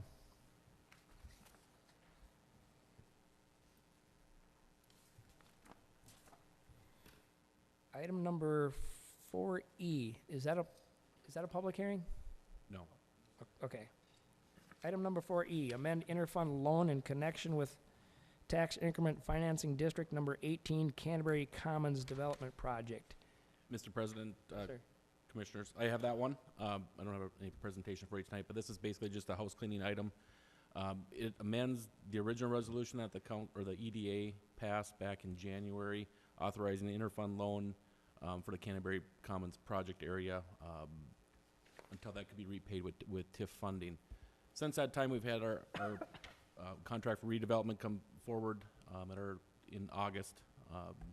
And at that point in time, basically the funding of that project came forward into light, in that the city then would be responsible for installing some of the public infrastructure that's going into that area. So in order for us, our plan is that we're going to be issuing bonds at some point, probably this time next year, to reimburse ourselves for those costs. And so until that time comes, we're going to have expenses out of pocket, but we need to be able to reimburse ourselves with those bond funds, a year from now. So we need to increase that interfund loan from $300,000 to, we put in $6.6 million, additional $6 million. That'll be, we've estimated on the high side just so we don't have to come back and amend it again at a future date, but we expect that to be significantly high enough to cover any costs that we would incur from now till we issue bonds this time next year.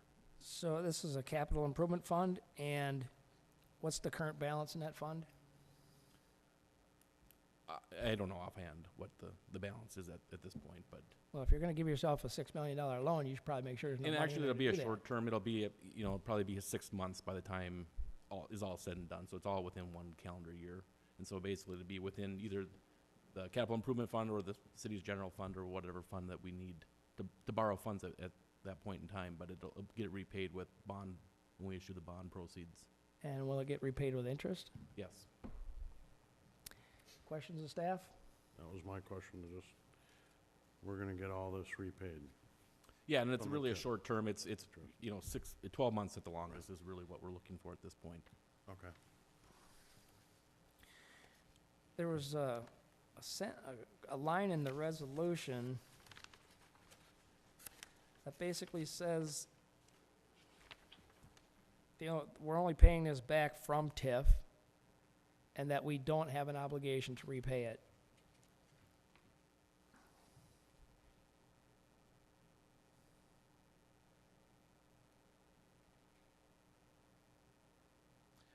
Mr. President, Commission members, that, I guess I don't know exactly where that is, but the plan would be is that, obviously, TIF is going to repay the bond proceeds. The bond is gonna repay this loan because we need cash flow, obviously, on that end of it. So when it's that amount of dollars, we need the bond to pay us back sooner rather than later. And then the TIF increment will pay back the bond principal and interest payments over time. Basically, it's the last sentence of 6. It says, "The authority and the city shall have no obligation to pay any principal amount of the additional interfund loan or accrued interest thereon, which may remain unpaid after the final payment date."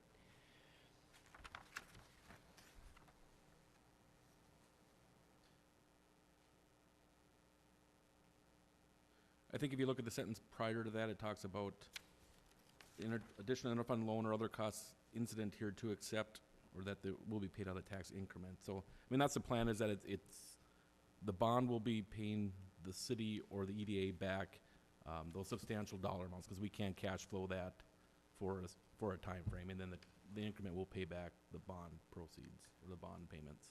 Okay, Mr. Marsh? So if we were to expand this to get things going, and then when we sell the bond proceeds are going to pay this back, is that correct? Correct, yep. All right. But didn't this say it's gonna be repaid only out of TIF proceeds? That's kind of the end game, is that it'll be, the TIF will pay back the bond itself. The bond's gonna pay back our cash flow. That's how we have to do it. We can't wait, 10 to 15 years for that bond or that tax increment to pay back our Right. $6 million. But the resolution says we're gonna pay this with TIF. It's And we're- kind of we're a actually- boilerplate. We're actually paying it with the sale of bonds Correct. first. And then we're paying the bonds back with the TIF increment as it comes in. This is probably the original resolution when we had the initial $300,000 interfund loan in place. That would have been paid back. The plan was for that to be paid back with TIF increment. That would have been the plan there. But now that we need additional funds to help cash flow, the plan would be that the bonds will pay back this. So it's probably just the way the resolution is. Would it make amended. sense to clean that up in the resolution? Mr. Thompson? My concern, here's my concern. My concern is we got a resolution that says we're gonna repay the $6 million interfund loan with TIF dollars, and the TIF dollars may not be there to pay that for a couple of years, well, or more.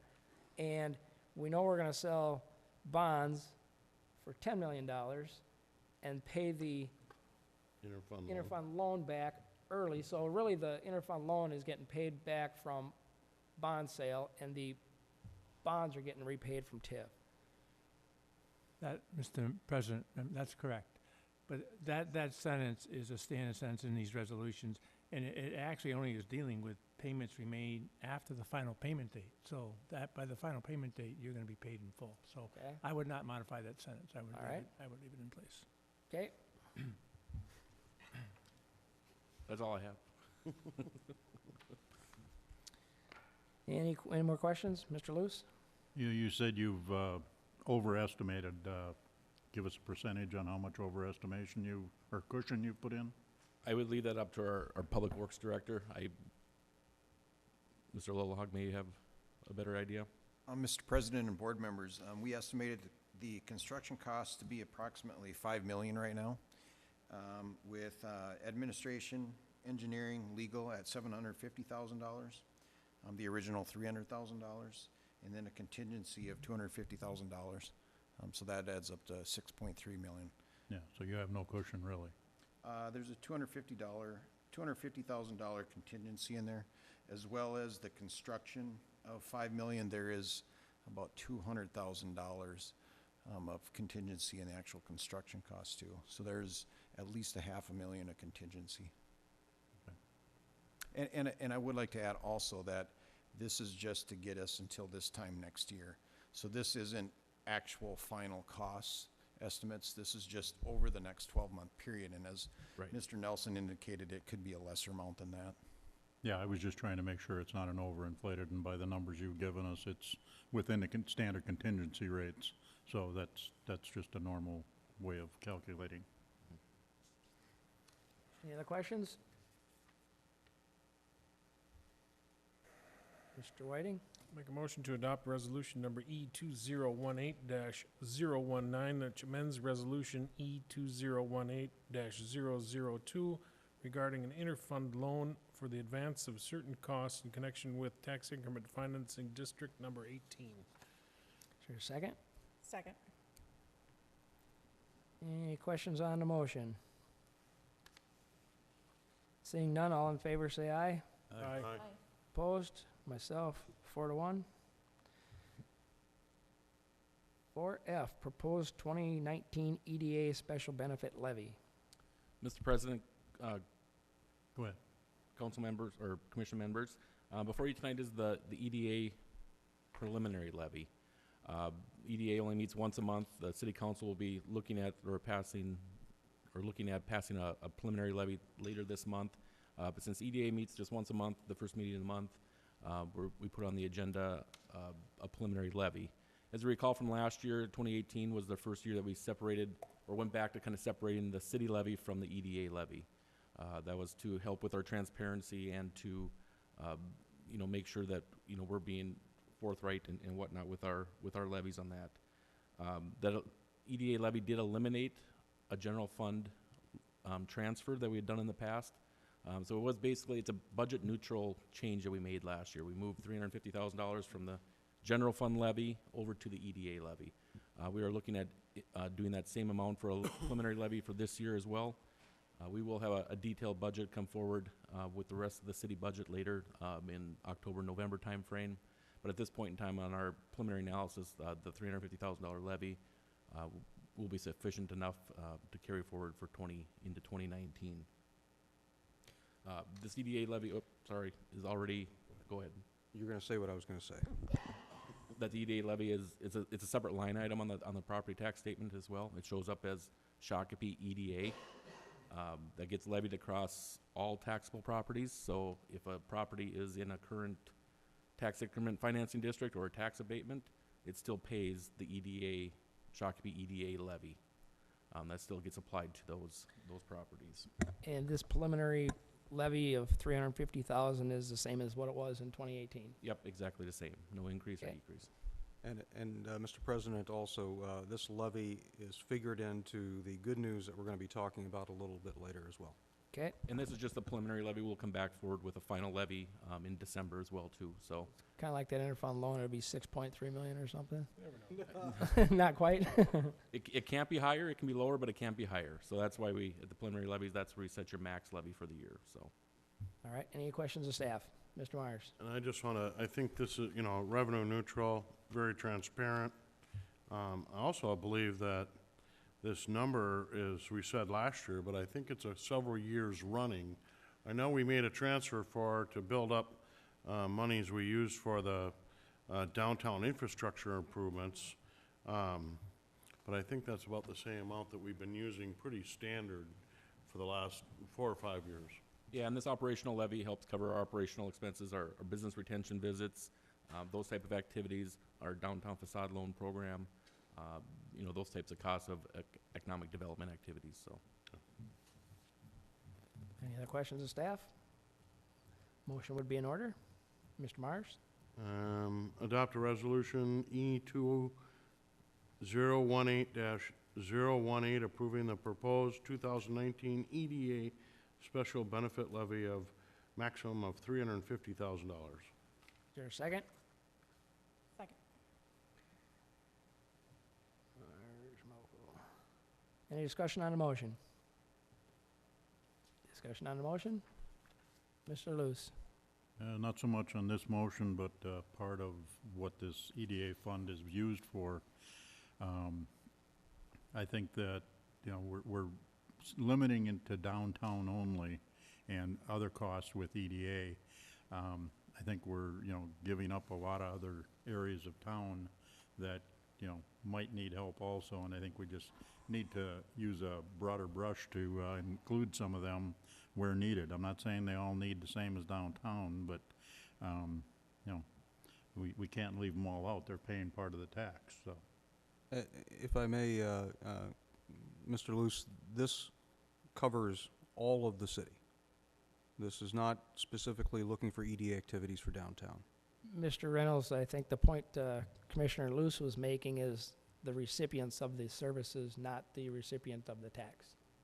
But again, the recipients of the services are throughout the city of Shakopee, not simply downtown. So a business in Southbridge is eligible for the facade improvement program?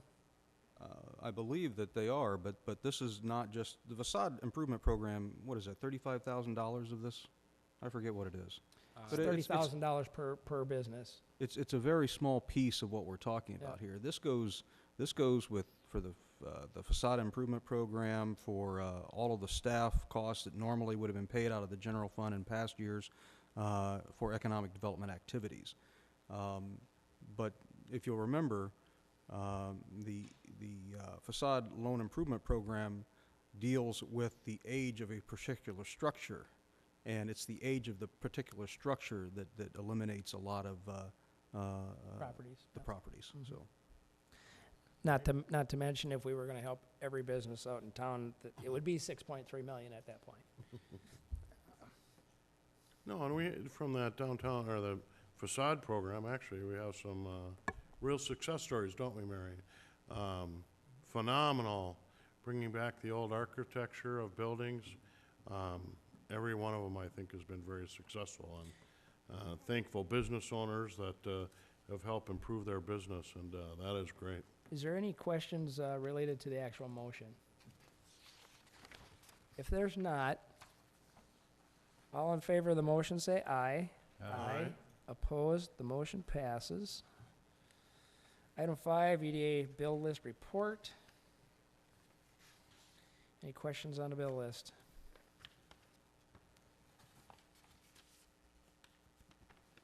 Do we need to approve the bill list? No, sir. It says move to approve the bill list. So I'm asking if it's necessary or if it's just for review. That's a type, that's an error on our part. All right. Item number 6, Mr. Luce. Make a motion to adjourn to Tuesday, October 2nd at 2018 at 7 PM. Is there a second? Second. Discussion on the motion? Seeing none, all in favor say aye. Aye. Opposed, motion passes. We are adjourned.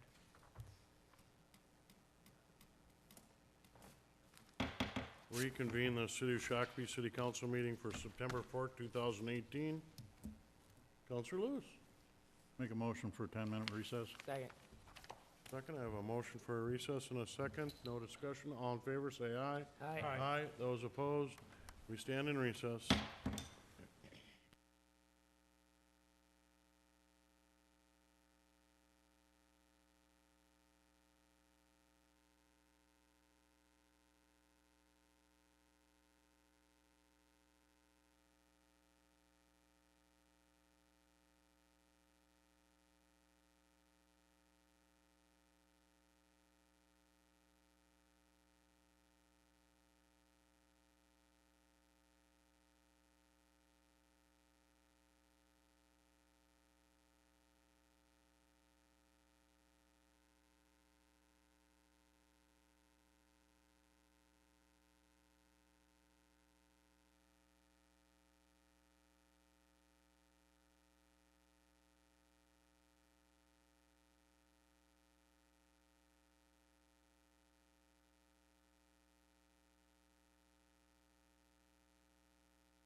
We'll reconvene the City of Shakopee City Council meeting for September 4th, 2018. Back to order.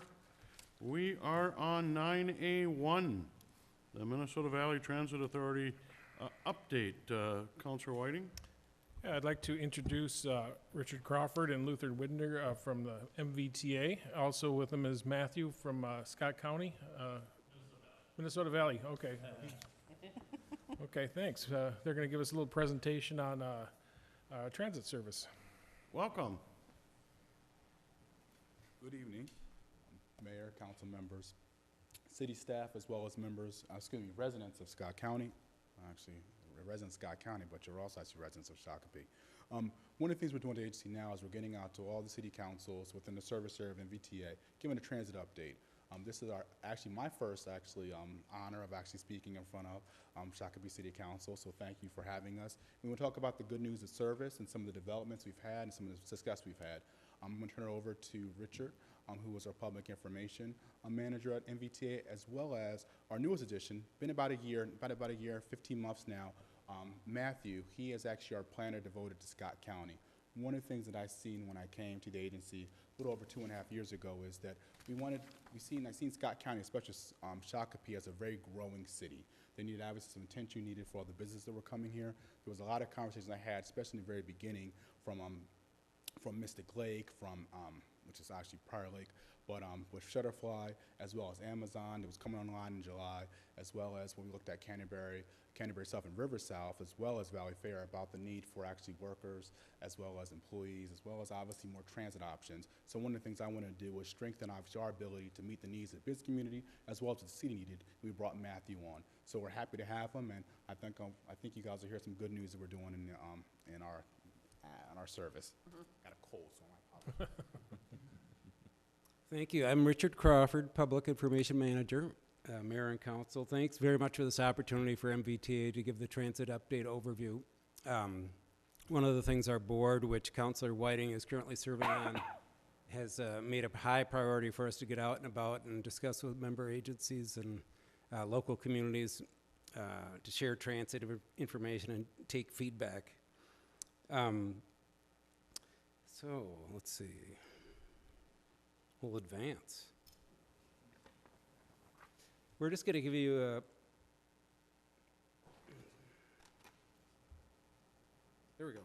quick overview of the past year or so.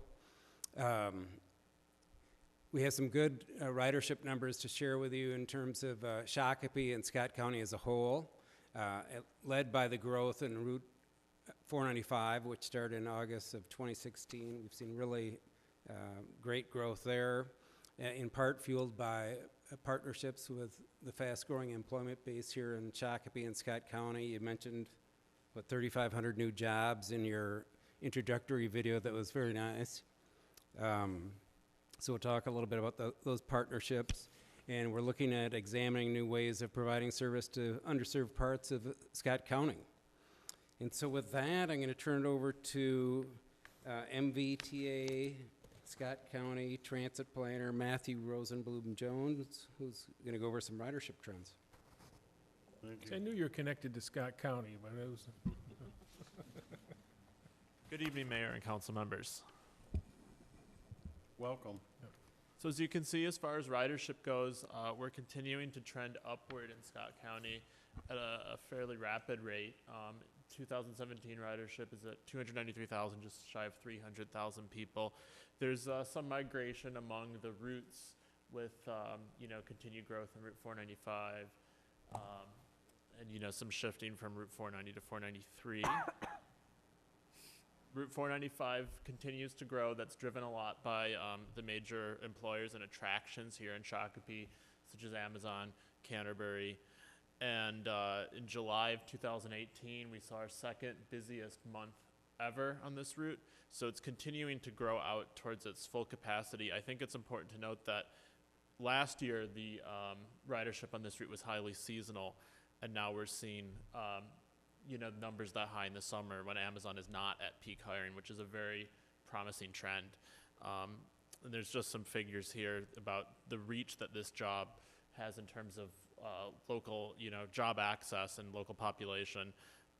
When you include all the routes that it connects directly into, it reaches about 240,000 jobs and 140,000 people. We're continuing to work to grow partnerships in Scott County. Last August, we signed our second agreement with Amazon that provides direct service from Cedar Riverside to the Amazon site here in Shakopee by Burnsville. We started direct service to Mystic Lake in February 2018. So now our buses go direct to the door at Mystic Lake. And we're continuing to work with our partners at Canterbury, working with, they're coordinating their trolley service with our buses as well. So, when we merged with Prior Lake and Shakopee, one of the services that we took over was the circulator service that circulates through downtown Shakopee. We added a good amount of service hours, especially in the early mornings and the evenings. What we've actually seen is that the efficiency has gone up. So not only have we put more service hours out there, but we're getting more passengers per service hour. So that's also a very promising sign.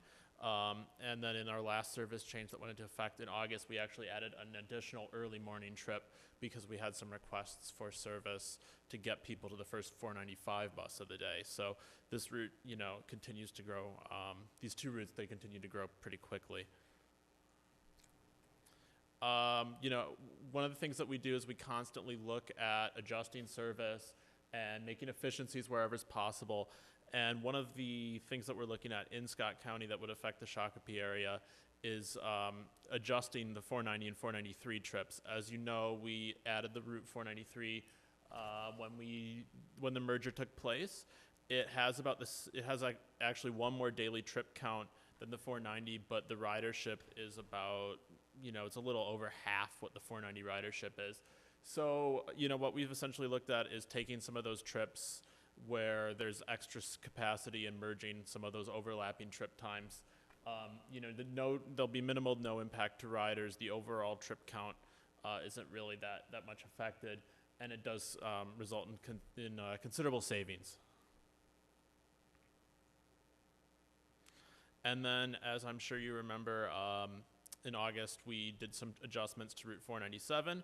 What we did essentially was to simplify the routing. As you can see on the map there, that sort of dashed blue line, that was the previous routing, and sort of that new turquoise green, that's the current routing. What our adjustments essentially did is it allowed, previously you were only able to go in one direction from Levy Drive Apartments and the new Hy-Vee and the community center, which you'd only be able to go westbound. So essentially, you'd have to get on Levy Drive, ride all the way to the mall, then ride all the way back to Marshall Road. What we've done is we've made it bi-directional service, so you no longer have to do that. So essentially, it doubles the amount of trips at Levy Drive, at the community center, and at the new Hy-Vee. So I think Richard can take it over from here. Thank you. One of the initiatives we're working on right now is to try to get this new shelter up at Walmart, and we're targeting November of this year to have that up. If we haven't, I know our facilities department, checking with them last week, they're in the process of working with staff to get the permitting taken care of so we can have that for customers starting in November.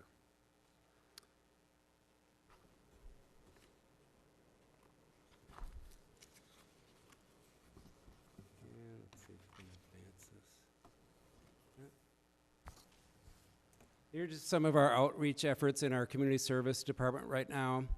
In the past year, we've been working with Scott County businesses, Amazon, Canterbury Park, Mystic Lake Casino, UPS. And we also been building our relationship with Transit Link to both promote and refer potential customers back and forth. And we've been actively involved in the 50 by 30 community gatherings.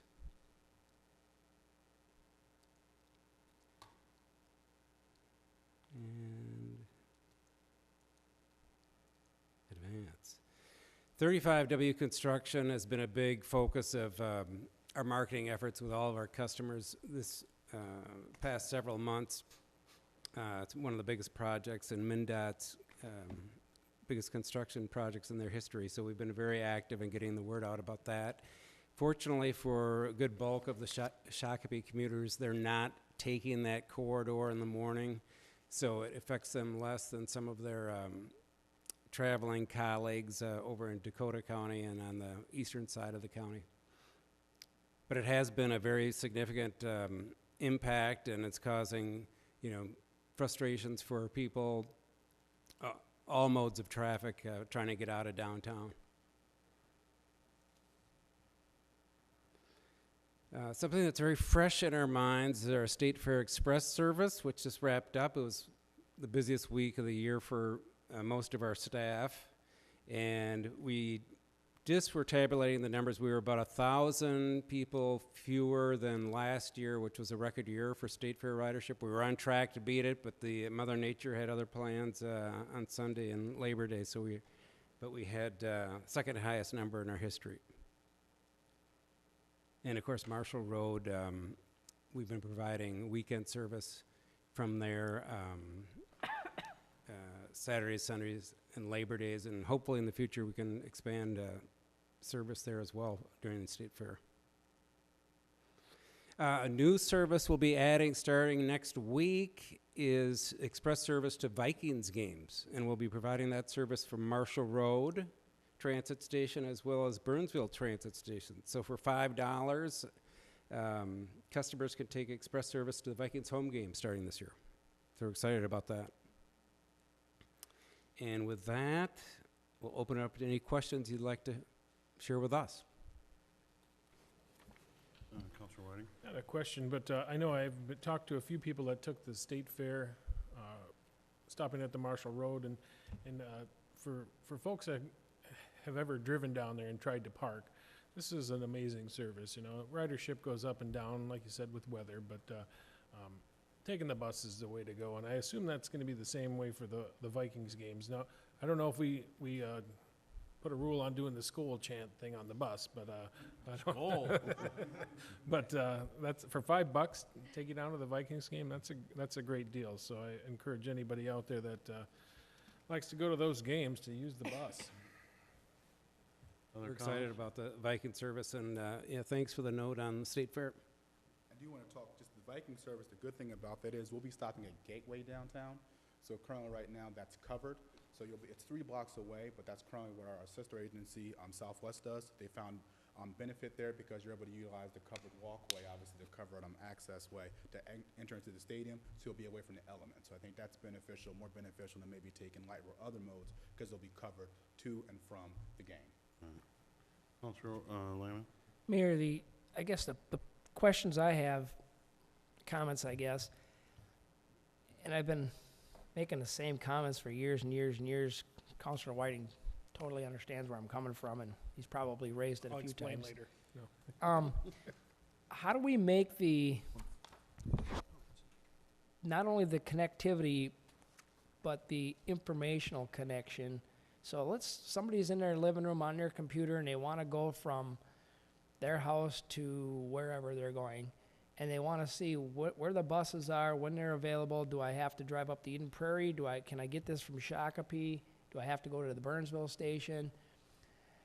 From a consumer standpoint, I don't really care if it's Southwest or MBTA or who the provider is. I want to know where do I go to get on it at the time I want to get to where I want to go and how much it's going to cost me.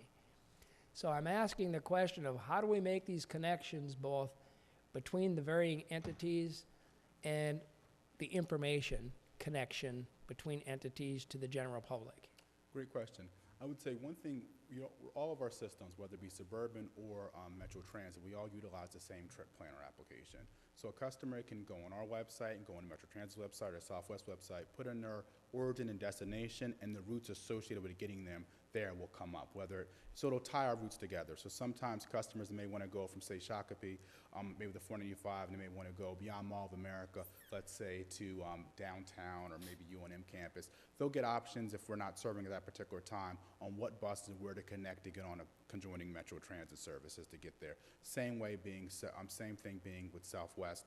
I'm going into that part. What we've seen, I think the benefit about the 495, as well as what we look at in the future about suburb to suburb demonstration projects, there isn't good connectivity suburb to suburb wise. I mean, there's obviously from our standpoint, yes, you can get downtown, but I mean, from a standpoint of getting from Shakopee to say Chanhassen or Chaska, it's pretty of a difficult challenge. So how do we get that funding and how do we get that connectivity?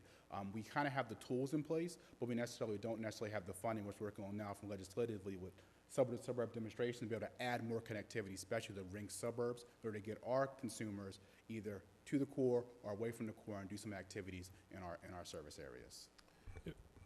And to hit on one of your questions about making that connection with the public, MVTA is working with a new group that we've put together, a marketing group that's working on some of those apps and websites and YouTube commercials and things like that to get the name out. And some of those apps are well connected. So you like Luther said, you could just where do you want to go by bus service to this place, and it'll connect you to the app that you need and find you the route. And there's a lot of tools out there, and we're trying to develop more. Correct me if I'm wrong, if I may, but did you say that if I went on to MVTA's site and put in where I wanted to go at what time, if they didn't offer it, they would connect me with somebody else that did? It would give you the times of other services that did. See, that's a great step in my mind. Oh. And I would say one of the things that we've also done within the past year is we've haven't just beyond from an MVT standpoint, because I realize connectivity is a big deal, especially when we're dealing with down here in Shakopee with that first and last mile challenges that we have. So one of the things we imported in was the Canterbury shuttle.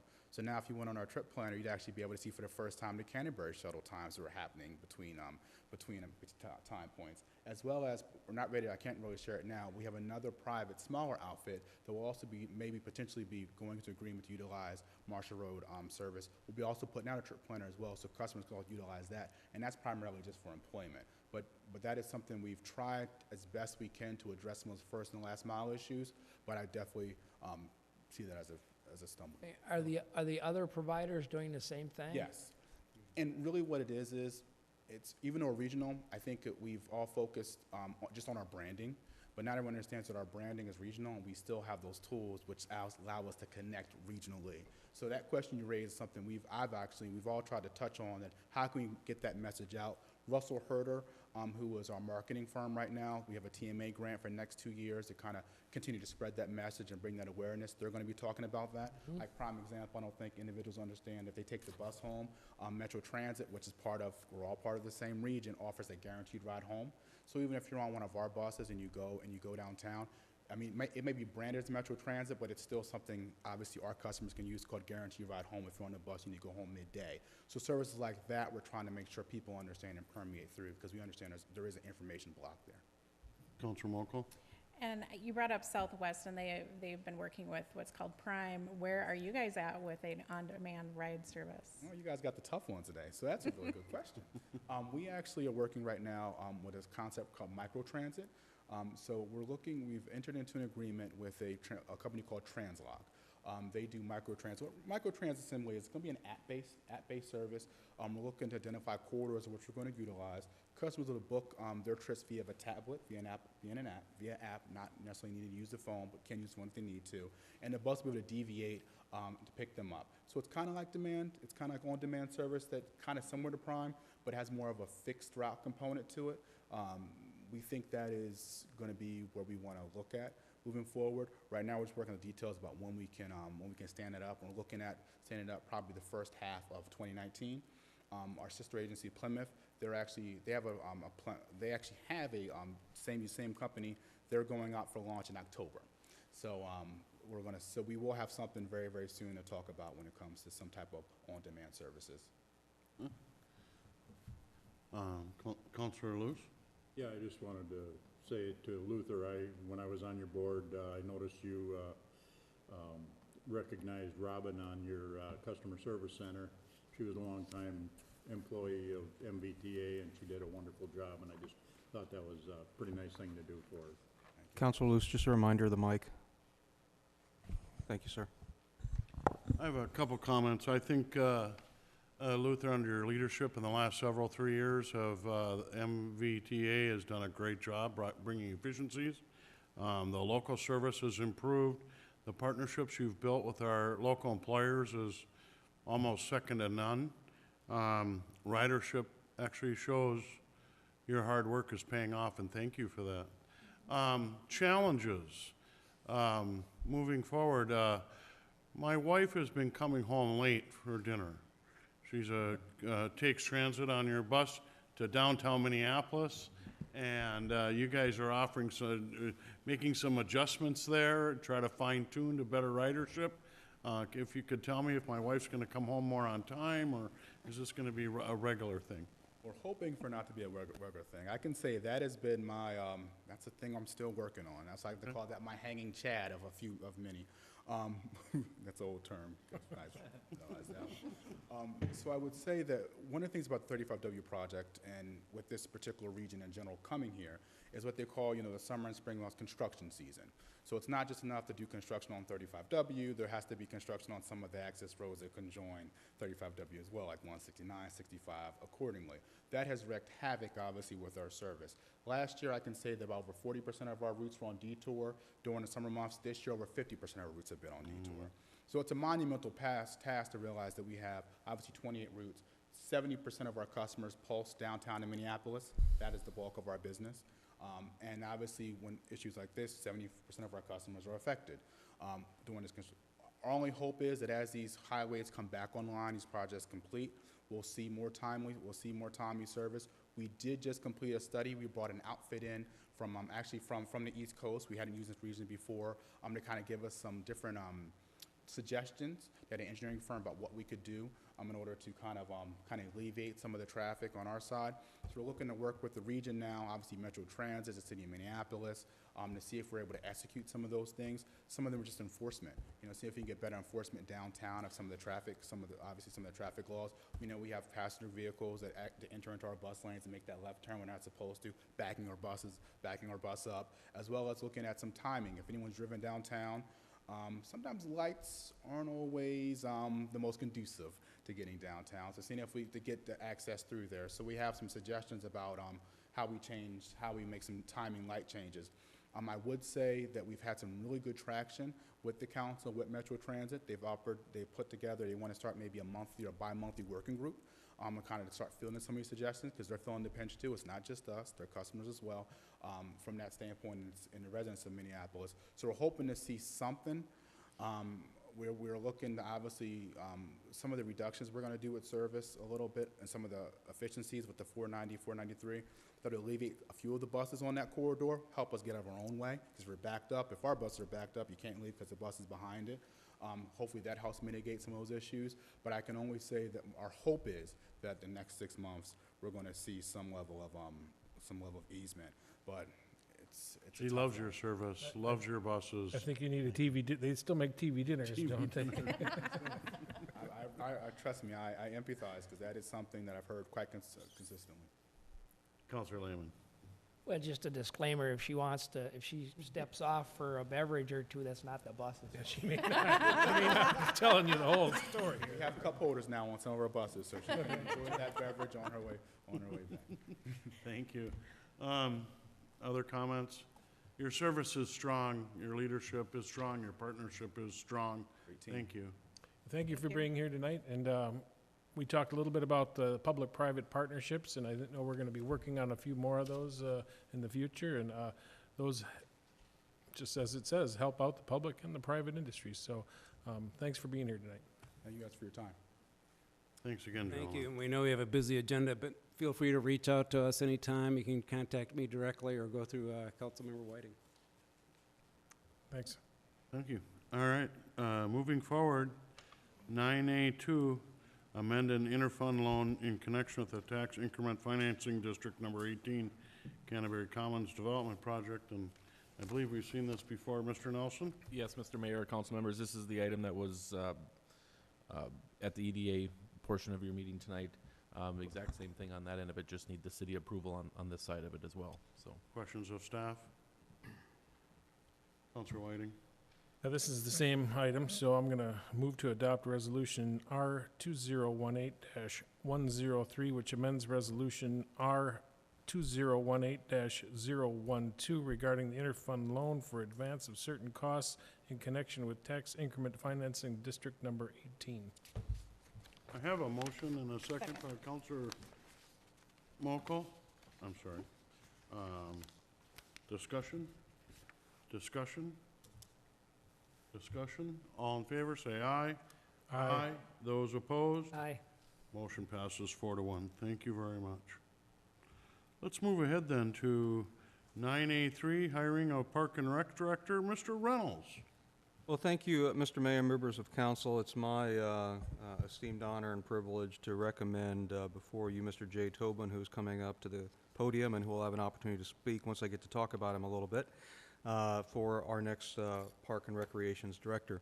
We went through our normal process when it comes to hiring department heads. We had put this out in general, had applications from a lot of places in the Midwest. We also had an internal applicant as well.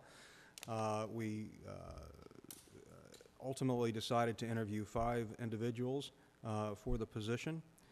We spent one whole Monday going through all those 5 individuals in 2 different panels, one consisting of employees of the community center led by the Assistant City Administrator, Nate Burkett, and then I led the next panel of department heads, and then Councilor Whiting, who took his turn as we rotate this particular job to go around between members of council to be a representative of the council on that particular panel as well.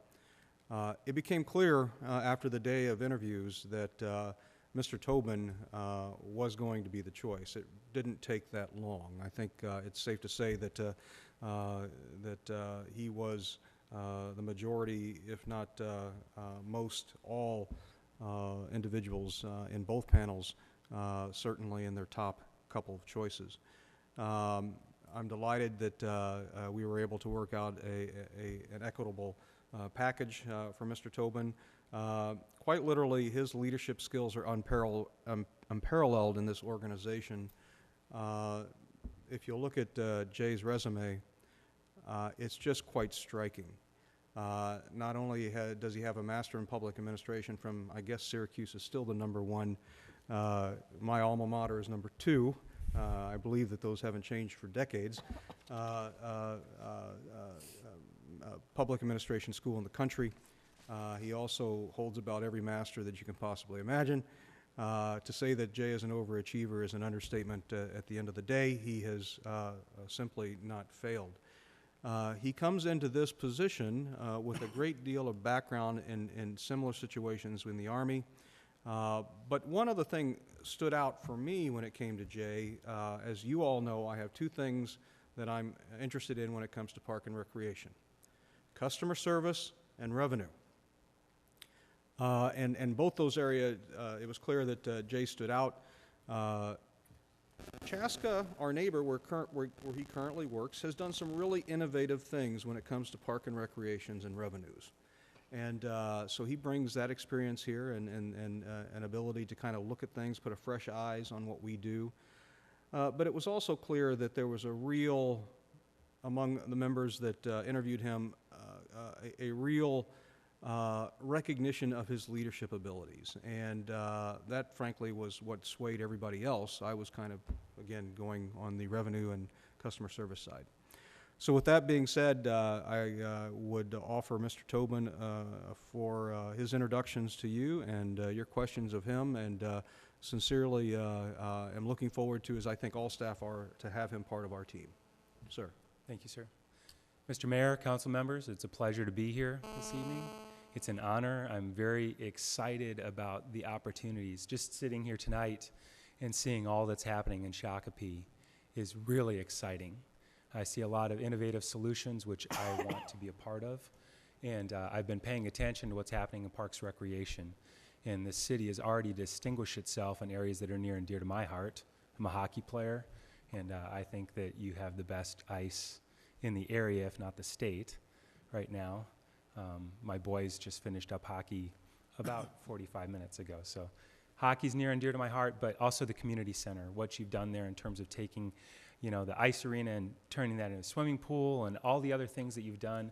And then knowing the ADA, the accessible park that you've got going on in Lions Park and the recognition that that's got, and all the other potential going on in the city has me really excited about the opportunity to be able to participate in that.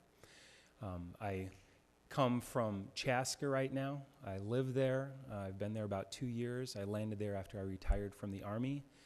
Prior to that, I moved 22 times. So I've seen a lot of different cities, a lot of different ways of doing things, and had the opportunity to work in a lot of different teams to find creative solutions to solve complex problems. And I look forward to partnering here with you, with the staff, and with the citizens of this great city. Well, welcome, Mr. Tobin, and read your resume, and quite impressive. Come from Chaska. It wasn't too long ago that we always look to Chaska and say, what is Chaska doing in Park and Rec and with their community center, and now we have one, and you know, we just like you said, we want people to say, wow, look what Shakopee has, and we have some great parks and some trails and playgrounds and cutting-edge playgrounds and the community center, and we're looking to capitalize on that. We're also doing a big study of our Park and Rec needs as well, which I think will fine-tune where we go in the next 10 and 15 years here in Park and Rec. So welcome. Councilor Whiting. And we have plenty of opportunity. So you mentioned Chaska. Like you said, we used to always look to Chaska. Now it looks like Chaska's looking to us. So that's a good thing to have, good turnaround, and I know we'll keep you busy. So welcome. Thank you. Councilor Lehman. Mayor, my question is for Councilor Whiting. Is this your recommendation on the interview committee? You know, I'm not going to get into each and everybody's recommendation. No, on I'm the asking interview. yours. You're on the. I'm representing the person on the interview committee, Right. yep. I'm putting forward this as my recommendation, Jay as their recommendation. Okay. Questions, comments? Councilor Mokel? Jay, you have an impressive resume, and I think that you answered some of my questions about how you got here to Chaska, Shakopee area. It's great that you want to step into the role of Park and Recreation. As you said, we've done some great things, but we have a lot more work to do, as Jay pointed out. And so with that, I'm going to make a motion to approve the hire of Jay Tobin as Park and Rec Director at grade 220, step 3 of the city's 2018 non-union pay plans, subject to successful completion of a background check and physical drug screen. I'll second. I have a motion and a second by Councilor Whiting. Further discussion, Councilor Lehman? Mr. Tobin, a question that I have. You mentioned that you've been bouncing around for 22 different cities. Is Shakopee a bounce, or is this a stop? Oh, that's a great question. The only reason I'm leaving Chaska is because this opportunity opened up. When I landed in Chaska, I promised my family that I would not move again. And those 22 moves were not of my own volition. Okay. That was part of being a service member in the military for 20 and a half years. Fair enough. Other discussion on the motion? Discussion? All in favor, say aye. Aye. Those opposed? Aye. Motion carries 4-1. Welcome to our community. Thank you, Mr. Mayor. Thank you. Moving ahead then to another great item on our agenda, 10A, review of the 2019 preliminary budget and levy. Mr. Reynolds. Well, thank you, Mr. Mayor. I'm going to allow Darren to figure out where this thing is located. Oh, Darren, I'm sorry. Oh, no, I'm starting. Well, Darren and I are going to be tag teaming this. Just a reminder, this is a workshop. No decisions. This is just a preliminary discussion on what we're looking at for the budget. And so feel free to interrupt, throw stuff, cheer, scowl, whatever you need to do. It's very low-keyed and meant to be an interactive adventure. If you're going to throw stuff, aim this way. Okay. All right, well, we have some really great news tonight. When we started looking at our budget about 3.5 years ago, and some of the things that I saw that I wanted to take a look at, and then when Darren came on aboard, we really, since that time, have transformed the way we do our budget. We've transformed the way our budget looks. We've transformed our budgetary process. We've also been very lucky, frankly, to be in a growing community. With all these things that have come together, we now bring you really great news tonight. But before we begin, and I did the same thing last year, if you remember nothing else, please remember this. We can only control what we can control. That is our box. That is our city budget. And by the way, it's great news. It's a tax cut, just throwing that out there. But we do not have the ability to address other issues. And so if you are a Shakopee City taxpayer and you say, well, the city administrator said I'm going to get a tax cut, recognize that that's the city portion of your tax bill. We don't have any control over valuation, which, by the way, is still good news because even with valuation, 49 residents will see a tax cut, even with an increase in valuation. But we don't have the ability to control valuation of your property. We don't have the ability to control the school taxes. We don't have the ability to control county taxes. And we do not have the ability to control special district taxes. We control our own destiny when it comes to our taxes, and that's what we're doing tonight. Just a reminder for everybody, including council and residents. Council had, as every year, we have financial objectives that we want to go through. This year we did the same thing. Some of these are very similar to the ones we've had in the past. Low taxes, continued financial stability, stable tax rate. Ever since I've been here, those have been three of the top financial concerns of the council. At this year, we also looked at increased tax capacity and increasing our bond rating, which, by the way, is exceptional right now. We're in top 7% of all city municipalities in the nation with a AA1, but we're looking to be AAA. And since I've been here, I've had two very important pieces as well. I want true fiscal transparency, which essentially means this, that you, as a normal person, should be able to look at what we're doing and understand what it is, where things are labeled, broken out, and accessible to anybody who wants to look for them. As I've often said, if we hand you information in Spanish and you do not speak Spanish, yeah, we're giving you the information, but that's not true transparency. Budgets are hard to explain. Budgets are hard to understand, but it's our responsibility to make sure people can do that. And the second piece of that I've always been concerned with is that our budgets actually reflect how we spend our tax dollars. If we're putting something in a budget and we're not actually using that money for that, that's a problem. Well, we don't have that problem.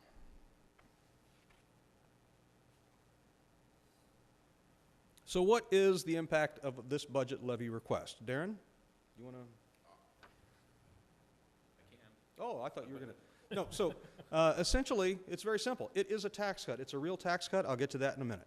It lowers the tax rate from 37.971% to 35.231%.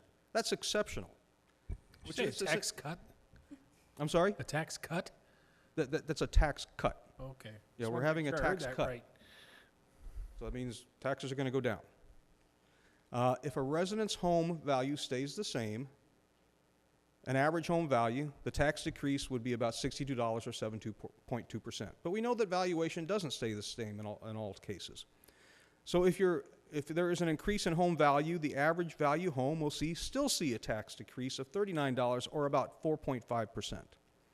This is the third consecutive year where we've had zero impact, or in this case, less, to our taxpayers. This is also the third consecutive year that we've lowered the tax rate. That's real. These are facts. And we continue to be among the lowest tax communities in the metro. Yet another fact. Not an opinion, fact.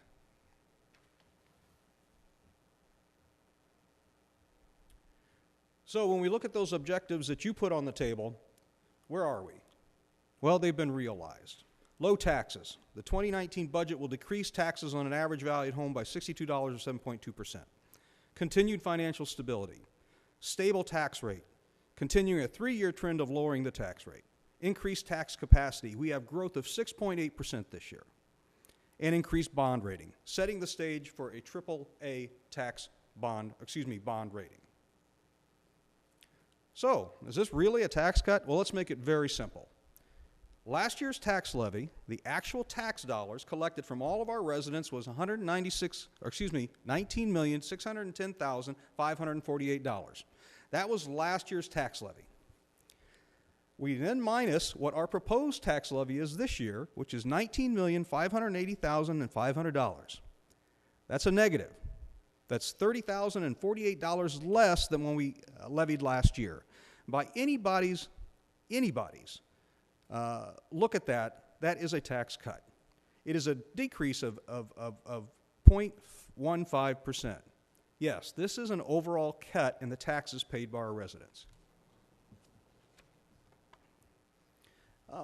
I wanted to address a little bit the issue of franchise fees because I think this is important. I've had a lot of conversations the last couple of weeks about franchise fees and how they impacted taxes. We had a lot of this discussion a couple years ago, but I think it's kind of lost on people, and it's time for a little refresher. So isn't a franchise fee essentially an energy tax? Well, that's a good question. It's more akin to a rent than a tax, frankly. But I will say that if you look at any fee that anybody pays for anything as a tax, then yeah, sure, you could call it a tax. But it's really a rental, because what we're doing is we're requiring individuals that used to get the use of our right-of-way for free, we're requiring them to rent that space. Now, the reason that gets passed on to consumers, like any other business expense, is because that the state law specifically allows that to be cut out and passed on to consumers. But if you think about it, it wouldn't be any different if it was a normal business expense, because it would still be part of the overall fees that ultimately would be collected from consumers. Any impact absorbed from the the franchise fees would have been through the 2017 budget. But what was that impact really? The actual impact, believe it or not, is a net positive for residents. Well, how can a franchise fee be a net positive? Well, let's think about it. The fee charges are based upon energy use. The more energy you use, the more you're going to pay. Corporations use more energy than single-family residents. It's just the case. This actually shifts the burden from lower-income taxpayers to higher energy users. So for my friends out there who like to talk about corporate welfare, this is the opposite of corporate welfare. What we've done is we've tried to take our regressive tax code and take this off of that and put it into a fee user, which then allows the lower fees for residential homeowners. What do we use these franchise fees for? Your infrastructure. These are things we used to pay for out of the general fund. And we essentially have done a budget-neutral action by enacting the franchise fee. For every dollar that we get from a franchise fee, it was a dollar that used to be on your property taxes. But now, once again, we shift that burden to the corporations, to the higher energy users, to pay that. So I think it's important to state very upfront that it simply is not true to state that resident taxes went up due to franchise fees. The reality is the exact opposite. Lower income property taxpayers saw a benefit. And just really quick, recognize that we were among the last people to bring franchise fees forward. Most other communities do it. As of 2014, 101 cities, and this is when we last did our research on this, 101 cities in the 7-county metro and 350 cities statewide had the franchise fee enacted. Very important pieces as we look at the overall budget. With that being said, Darren's going to have a few slides of his own. Thank you, Mr. Reynolds. Mayor, council members, thank you. I want to go over kind of the budget memo that was in your council packet tonight, but first I want to look quickly at the budget calendar to kind of lay out what happens from tonight forward, or what we've done previously throughout the year for the budget, and then what's going to happen from here on out to the end of the year. So obviously tonight we're looking at a workshop setting, looking at setting the preliminary levy. Whatever recommendations come forward out of this tonight will be brought forward at our next council meeting on September 18th to request a preliminary levy. We will also bring forward the EDA levy at that point as well. And then we're planning to adopt the CIP at that meeting as well too. We still needed to do some cleanup on that, but we plan to bring that forward at that point in time. And important to note, that will be the maximum levy that we'll be able to adopt at that point in time. After that, I got to file some paperwork with the county to get that preliminary levy certified, and then notices will be generated off of that preliminary levy. Truth and taxation statements will be mailed to property owners the first part of November. They will see what the impact is from the city and their school and their county, what each individual jurisdiction's tax impact is expected to be for the upcoming year.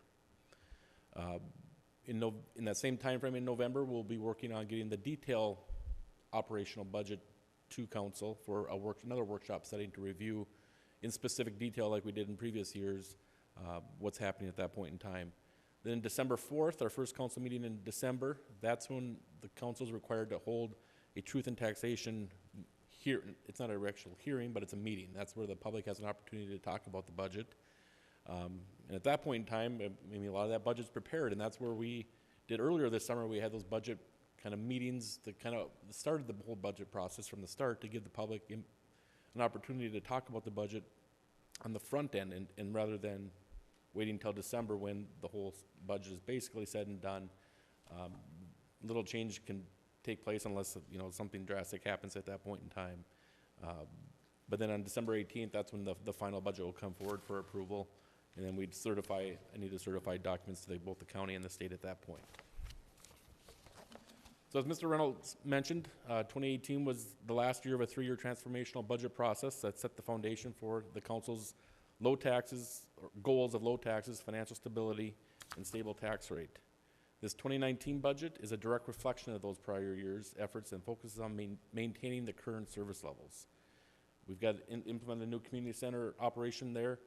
We've done a lot of right-sizing our operations, and so this year's budget is looking at maintaining our current service levels. So looking at our preliminary levy, you can see, as Mr. Reynolds mentioned, the total city levy is requested to be $19,230,500, which is $30,048 less than last year's budget.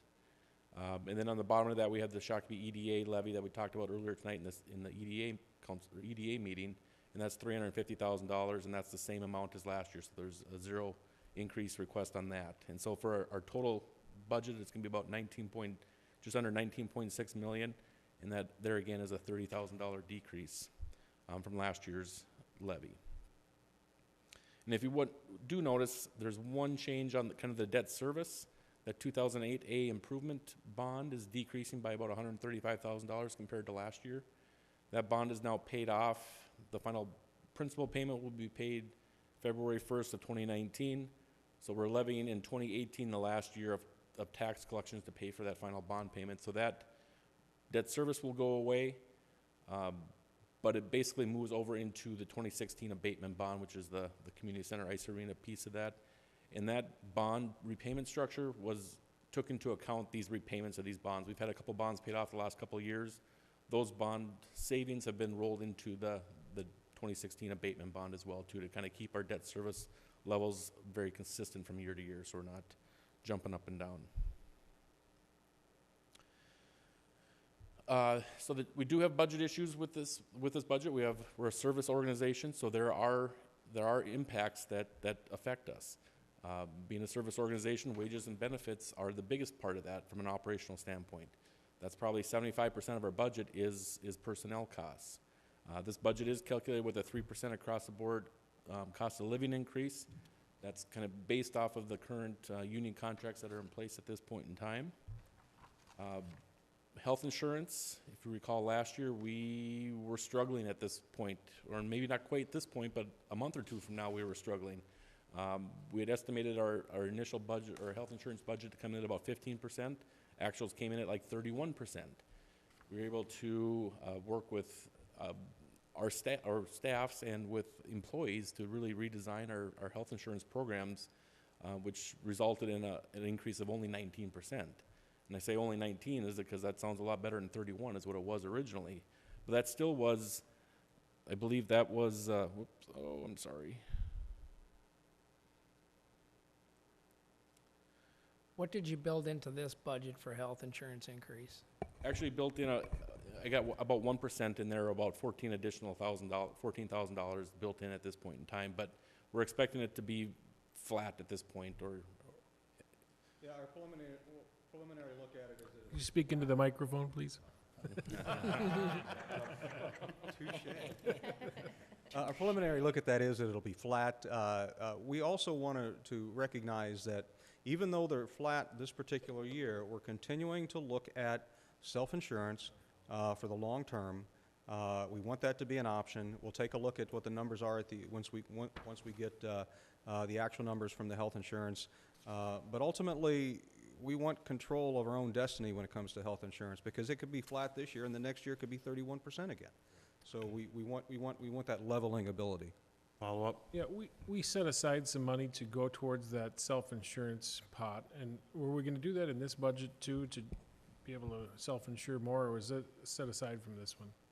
Mr. Mayor, Councilmember Whiting, we'd set aside $600,000 at the end of 2017 of that fiscal year. Right now, where we're at with that 1% in there, we'll probably have a little bit of give or take on where the actual rates come in at and what happens where we end up, but we'll probably try to add a little bit to that.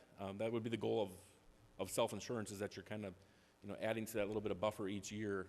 I think that one-time infusion really helped us be able to establish that, and as we weigh our analysis into the future, we'll see how that goes. Councilor Moco?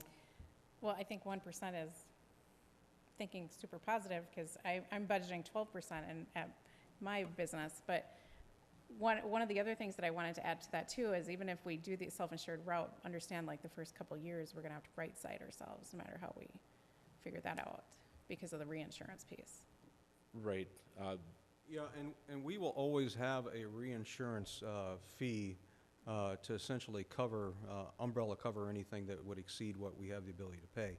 But Nate is leading the effort basically to analyze all of that. I don't know, Nate, when do you think we're going to get our actual numbers back this year?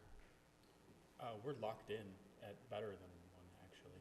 So. Okay, so we've already got them in? Yes, we've gotten numbers that is locked in at about a negative, actually. All right, that's good. I don't want to, I think the number that they're projecting is accurate, because I do anticipate some shifts between people who are currently taking single and moving to a family or something along that line. Okay. So I think that that's a prudent number that you have budgeted, but in technicality, our plan numbers are locked in at a number that's a negative. So. Councilor Whiting? Do we have a goal or a plan to get towards that self-insurance position, or? Well, we were seriously considering it this year. I think if we would have had another significant increase, we certainly have the financial capability based upon what we did last year to take a hard look at that. And then ultimately, that would have to be a discussion with employees and also with you, because it is a big deal. Scott County does it. They've done it for quite some time now. Right. So two of the 4 places I worked previously had self-insurance plans, and we certainly can do it. And so, but with a negative number, this is probably not the year to really do it. So. Councilor Lewis? Yeah, Darren, I was just curious if we could get a general idea of cities that are self-insured in our area and what their populations are, just to give us a plateau of where everybody else is at. And not that we're comparing apples to apples, but just generally gives us a little feel for it. Yeah, absolutely, and I think Nate maybe has some of that information on other counties anyway, and there's probably some other cities in there as well too. I think it's a progressive approach from the city standpoint, actually, and it makes a lot of fiscal sense from what I've seen from that standpoint of it, and kind of looks outside that your normal box and looks at doing business a little bit differently and saves the city some valuable dollars. And there's also some organizations that actually have formed a consortium of counties and cities that we've also looked at. We want to keep our eyes on everything, because I think that, and continue to study it, because we don't know exactly what's right for us, and part of that, again, has to be a discussion with employees and council. Councilor Lehman? Well, and there's another piece. We don't know what the markets are going to do, and we don't know what federal and state laws are going to do. Yeah, I mean, everything's in flux. At least with a self-insurance program, we have a little more control than we do now. Right. And I think to our benefit this year, I think we saw a couple new plans coming, or new players in the market, which help increase the competition there as well too. So that's helping the rates at this point, but you don't know for how long that goes. A couple other wages and benefit items. Police and fire pension contribution. The state legislature had implemented a statutory change this Past summer, that increased the employee and the employer contribution rates to the police and fire pension plan to ensure the long-term financial success of that plan. That impacts about $41,000 to our annual budget. Not a lot, but it's a piece of that plays into the overall development of the budget. Last year we did add a number of new employees with the community center operations coming fully online. We added a couple new police officers and such. I think we added some other positions citywide. So we added a good handful of positions, really looking at right-sizing the organization. We do have one request coming in this year as well, and that's in our Public Works Department, in our Streets Division specifically. I think with the growth in the area of our city, that the demand is there. The one thing nice about our Public Works streets operators is that their time is actually allocated between streets and the enterprise funds of the sewer and the storm drainage funds. And so those individuals actually know about half of their time gets charged to the general fund. So that impact is about $38,000 to the general fund, which would be tax levy dollars, whereas the other side of that would be rate users are paying for that cost on that end of it. So that's the one additional personnel request at this time for this year. Our Public Works Division's been pretty mean and lean over the years here, and yeah, they last I don't even know when the last time we added a full FTE there on that, but they do a great job of what they got, and we can make it work out.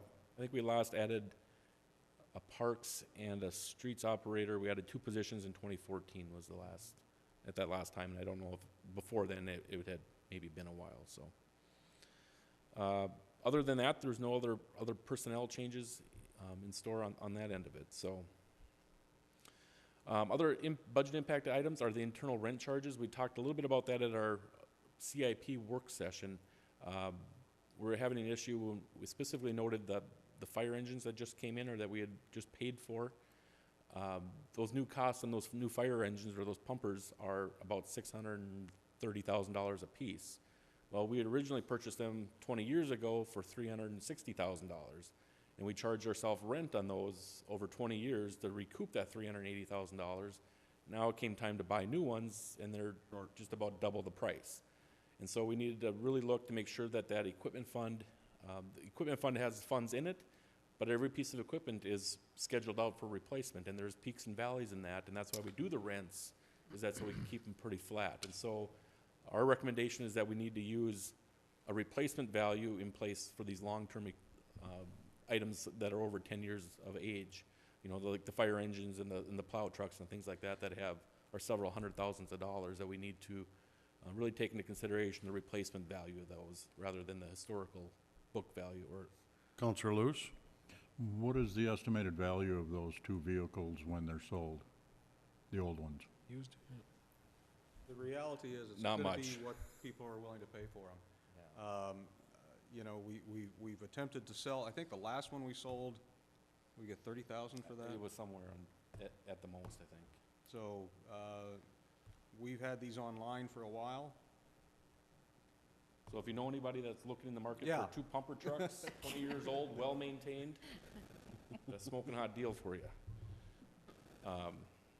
So that's the plan there, is that we need to look at those replacement value of those items. And so we're going to try to implement this plan over kind of 4 years. And it's, to put in the replacement value of these vehicles, it adds about $75,000 to the levy to implement this plan. But it ensures that long-term financial success of that fund, that we have the funds available to purchase pumper trucks and snowplow trucks and ladder trucks, which ladder trucks are over $1 million a piece now. And obviously, and Councilor Lehman brings this up quite a bit, is the whole purpose is to make that a nice, clean line and not these big jumps of, we've got to spend $600,000 this year, and then next year we got to spend 30. By having this fund, you have a nice, clean, articulable and achievable goal when it comes to actually putting money into this fund. Councilor Luce? Being that, I know we're into it already, and I don't know that it's changeable, but, a year when we would have a negative, wouldn't that be a year to add extra money to replace these vehicles? I mean, keep it where it was, and the added money goes for replacement vehicles. I know it's something that you would have to deal with on your end as far as the rates that we're charging, but I guess people are used to paying this much. Instead of giving them a tax negative, keep it there and just bank that money for needed down the road. And that's what we do right now, is we keep it flat. We put all the equipment into one big bucket, and we have each individual piece of equipment that has a life on it and has a historical cost on it, and so we know what the annual payment, rent payment is for each piece of equipment, and so we gather all those together, and that's your rent payment. And now we'll be looking at, probably adding a couple % a year to some of these bigger ticketed items, to kind of keep up with the inflationary cost increases and such like that. I think what Councilor Luce was talking about was in regards to taxes and using those taxes as opposed to giving a tax cut to go ahead and use that for equipment. I see what The reality is we don't need to, because if we do it according to this plan over a long period of time, we can incrementally. Thank you. Bring it up as opposed to hitting it hard and unevenly. Yeah, no, I'm not looking at hard or uneven. I'm just looking at, as long as people are used to paying this number, why drop it a little bit? Just keep it there and bank that money for future. Like you said, the cost of those trucks doubled over their lifespan. And that actually goes to the fundamental question of government and taxes, frankly. I think we have a moral responsibility only to take the money that we need and to use the money that we need wisely. And if we don't need it, but whether it be from proper planning or growth or anything else, we should return that, frankly, back to the citizens. And that's what the last 3 years have been all about, getting to that point where we can, because if you recall, when we first started this process and when we first started looking at the numbers, I was very optimistic. And at the end of last year, I gave Darren a heart attack, but I said, I think we can deliver a tax cut next year. And it took the monumental effort from the finance department, a monumental effort from all of the department heads and staff members, but it's the right thing to do. And so. Councilor Lamon? I just wanted to comment on the equipment fund. When that was set up, as you pointed out, is to take away the peaks and the valleys out of the general fund, general levy. Way back when, we would just buy a truck out of the general levy and shoot the general levy up $300,000, buy a fire truck, and 20 years later, next year it would drop down $300,000 because you're not buying that truck, and then you'd go on, and 20 years later you buy that truck and it jumps up again. And that's your fluctuation in your tax rates. Right. So the purpose is to be able to hold the general levy flat. Now, when we get into the equipment fund side of it, it's not uncommon to have a balance in your equipment fund that goes like this. That's actually normal. And the reason it's normal is because you can look at it and say 5 or 20 years from now, we're going to replace this pumper truck. We're going to have a boom. Then build it back up. And by the time it gets back up here, we're going to buy that next truck and boom. And that's actually what you want in that fund. You want to see it going like this because that means you're doing your job with it and you're not holding excess funds. Right. Where the benefit is on the general levy side where that's the one that you're not seeing them roller coasters in. So. Councilor Luce? But as Darren just said, we budgeted $300,000 for per truck, and that's only half of what the new truck costs. So instead of charging ourselves 2% per year, we should be charging ourselves 3.5%. But you've got 20 years to recoup that $300,000 over a base that's growing and growing and growing. That's why I say only 1%, So maybe 1.5%. It's a very minute amount. We had this discussion, and there was a mathematical formula to put on that rent so that we can adjust that rent so that we can pay for these big ticket items when we need to. And just like you had said, the fund can go up and down, but it's preparing itself to hit that big ticket item. And that's, you can expect it to, well, we did expect $350,000 for a truck 10 years ago, Right. 600,000, it's gonna be $1 million by the next time we have to buy one. But it's not a yearly occasion, so it's not like something that has to be Right, it's a massively mathematical adjusted formula. now and for tomorrow. Long-term planning. Yep. Correct. And that's really a credence to the council and that planning and foresight of that, because that's where a lot of councils and cities run into problems, is that they gotta purchase a ladder truck. Well, $1 million ladder truck, well, which year is it good to raise the levy $1 million to get that ladder truck? It usually gets kicked down the road a number of years before it's actually being purchased, and so it's always a tough deal, so. Proceed, or did you have more? Well, just a thought that, you know, I know the city doesn't pay taxes per se, but is there some benefit to donating that to a small city? Because I know we can take equipment and donate it to a 501(c) from the city, which another city would be.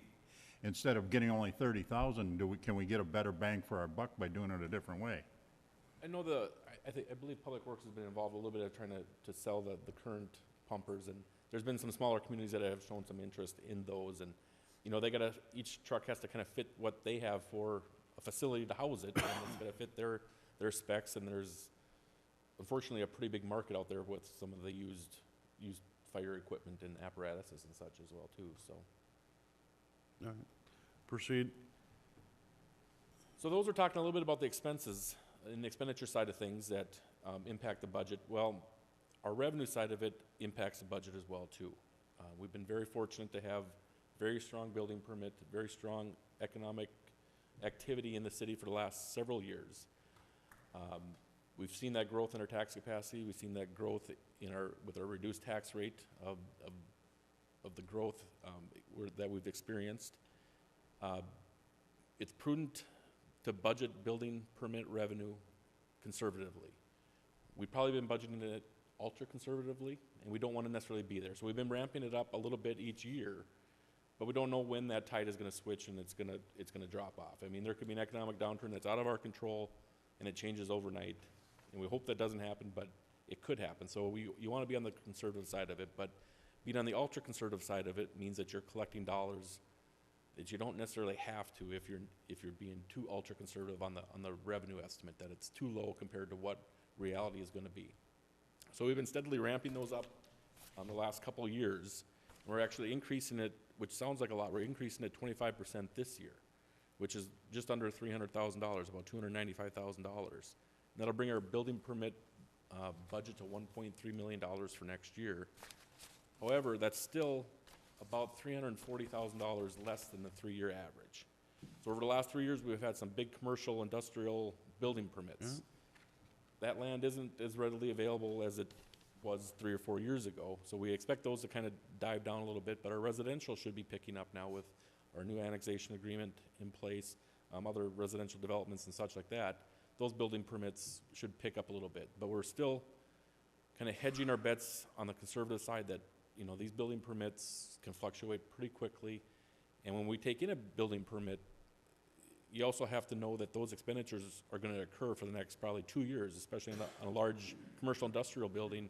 You'll take the permit in today, but we may not be doing the inspections for a year or even close to 2 years on those. So we need to make sure that we have money in the bank to cover those future expenditures on that end of it. So a lot of our tax decrease this year is attributed to budgeting more, a little bit less conservative on our building permits. They're still conservative, but they're not that ultra conservative piece of that. And we're kind of ramping it up, and we look at the economy and see what it says, but it's, you know, our forecasts aren't much better than anybody else out there. So that's the one piece where we, you know, make sure that we're using that to its full ability, but it's something to be cognizant of on that end of it. Community center and ice arena, we're expecting those revenues to increase about 4.5% from 2.1 million to 2.2 million.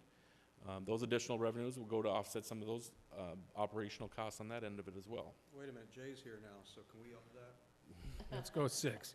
We can, yes, we can. What do you think, a couple more points up? It's the first day, come on. Yeah. We'll see. Right. No pressure. Right. And then the EDA levy, I just wanted to point out that we had separated that levy from the general fund levy, and that's expected. We're presenting that at $350,000, which is the same as last year at this point. So getting into a little bit more of the fun stuff with this budget is really comparing it, you know, what effect does, when you talk about a budget, the public really wants to know how it's going to affect them. They want to know, don't really care how it affects the whole city, but how does it affect them? Well, Scott County provides us with quite a bit of information to help us with that story. This first chart describes the number of properties in each value category, and this is for pay 18 and how much they're going up for pay 19. You can see the grand total there. We have about a little over 12,000 properties, residential properties, and the grand total is going up about 5.3% across the city. Well, that's not every category is going up 5.3%. As you can see, the categories with the home values are on the lower side. You know, that $100,000 to $200,000 home is going up 8 to 10% in value. So that's the market driven right there. That's the market saying the price of these homes, there's demand for those and driving up the prices. You can see on the higher end, your $300,000 to $500,000 homes are going up 3.5 to 2%, or 2.5 to 3.5% or so, a little bit below that average of the citywide. But that home kind of right in the middle, that $242,000 home or $255,000 home this year, that's going up about 5% or 4 to 5%, somewhere in that ballpark. So it's kind of right in there with that average. And this just shows the number of homes within each of those. 12,000 homes. Councilor Lehman? So if I'm reading this right, the houses from 200,000 up to 700,000 will see a tax decrease. The houses that are valued under 200,000 will see a tax increase. That's likely going to be the case. And that's just the demand of the value of that home is increasing faster than. Yeah. It's just ironic that the lower priced houses have a higher tax increase than the higher end houses. Should be the opposite. A higher percentage, not a higher dollar amount, though. I mean, their tax dollars that those lower price ones are paying is obviously lower than what the higher price ones. Right, but as a percentage. As a percentage, yes. But it is the demand for the lower priced homes are in very high demand and shooting those values up. And yeah, and this goes to what we hear as part of our comp plan and the discussions we've had. You know, that's affordable housing. And it's affordable housing that we really, we're trying to develop all life cycle housing. We want the full continuum of housing.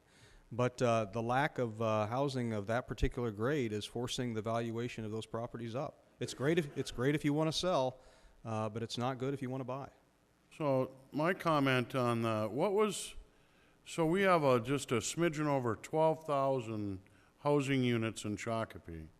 And what was the number of houses that would get a tax cut under this? You had a number? Even with valuation, it is 7,149? Pretty close to. 7,147.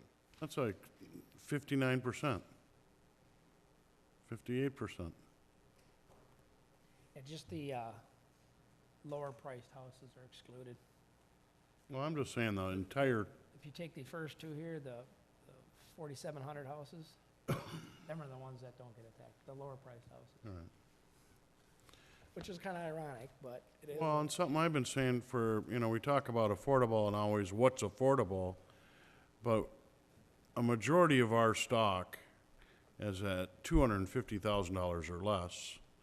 And, it's all in a perception of what's available or what's affordable in that area. But I believe we have a lot of stock that is reasonably priced, yes, going up in value faster. Yeah, 4,700. It is.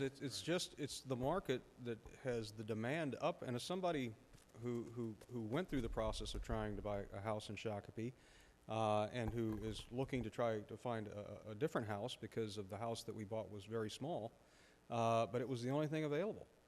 And it's very difficult to find. It's easy to find 350,000 or higher houses.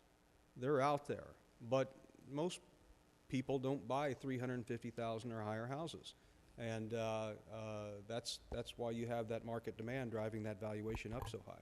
Okay. continue. So here's just a comparison then of kind of three different price points as well too, and you can see what that tax impact is. And as Mr. or Councilor Lehman pointed out, it's that lower valued home is gonna see a tax increase for the most part. Specifically, it's gotta be specific to your property. So yeah, if we go back a slide, yeah, there's homes in that $100,000 to $150,000 that are going up. The average is 10.5%, but each property is specific.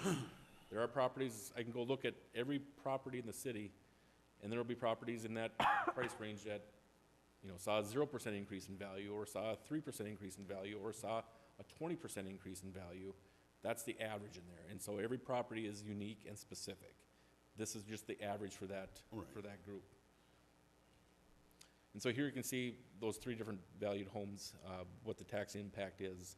And at that average home value of $255,000, it's going to see about a $13 tax decrease, and that's with their 5% or 5.3% increase in valuation. And this is a property tax formula that's based off of state law rather than a mill rate they have in a majority of the country that would Actually, take some of that out. We're the only state that does not have a mill rate. We went off it in 2001. As a state. Councilor Lewis? Well, and I just wanted to point out to the people watching, all these numbers are given to us by the county. We have nothing to do with this. Of their valuation, we have no control of the Averages. valuation piece of that. Well, we have one piece, the end number where it says $11 tax increase or 13. We could have a zero general levy and we could substantially change that last number. We just wouldn't be able to operate. Right. So this next chart provides the tax capacity and tax rate comparison over this actually goes back 11 years on this. Includes the 2019 estimate given the proposed preliminary levy as well. You can see our tax rate, for 2019 is expected to drop to the 35.2 from 37 or just about 38% the year before. And this does include the EDA levy in those tax rate comparisons as well too. In the historical data, we did have an EDA levy back several years ago, so I made sure to include that on that historical data if it was there. But you can see the growth with the chart of the net tax capacity going up. That's an indication of both increase in valuation, but it also shows an increase in new growth. And it's that new growth piece that really helps expand the pie, so your piece of the pie as a taxpayer gets a little bit smaller. So it's that new growth piece that we really like to see. I'm also trying to bring in things that raise the tax capacity. I always speak of tax capacity. They talk market value, but then they adjust that down to tax capacity, and something that has a higher tax capacity allows you to lower your tax rate in the end. Councilor Lehman? Well, I was just going to point out, because when you look at the center of this chart, it's probably a little deceiving to the average person looking at it. Why is the blue go like this and the orange go like this? Well, that would be our housing collapse of '08, where we're seeing the blue line is the total value, home equity, if you want to look at it as home equity from your own house standpoint, where your value of your property went down in value. Well, when you add up all the properties in Shakopee, you come up with a total taxing capacity value, just like a home equity value. We saw our total value of our combined properties drop. And in return, the tax rate had to go up to get the same amount of dollars out of lesser value properties. That's part of it. And I would say that if you look at those first few years, those 2009 through 2012, that decline is at a little less gradient than the new years, the 2014 through 2019. And so we're going up a little steeper point, and so that includes probably the new growth piece of that, is that new growth, we're just not recouping our old value. We've added new tax capacity since 2014, 2015, since we've kind of hit that bottom with all the new Our base is bigger. Well, you're adding it just on the lower end homes. You're adding 10% to your $100,000 to $150,000 houses. But that's not new growth. No, he said we're not capturing that old value.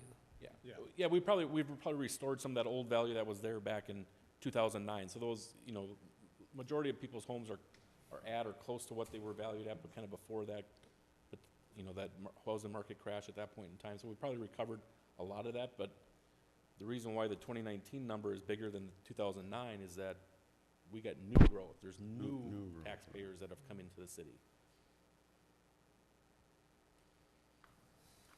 Then here is this isn't updated for 2019 yet, but this is an annual cost of services with our comparable cities and some surrounding cities as well too. And so this includes, I'd like to see what it actually costs you as a homeowner or a resident in our city. What does it cost to pay the city? You got to pay your property taxes, you got to pay your sewer and your storm drainage, and in most cities they have the water as well too. We here, Spuck handles our water, but to make an apples-to-apples comparison, you look at those utility costs. You look at your water, sewer, and storm drainage, and you look at your property taxes and compare those to what some of the other cities are. And so in here we use the median value home in each city with their current tax rate. And so we look and see, okay, if we're going to take a $255,000 house in Shakopee and we're going to move it over to Prior Lake, does that change the value of that home? Or if we move it over to Chaska, does that change the value of that home?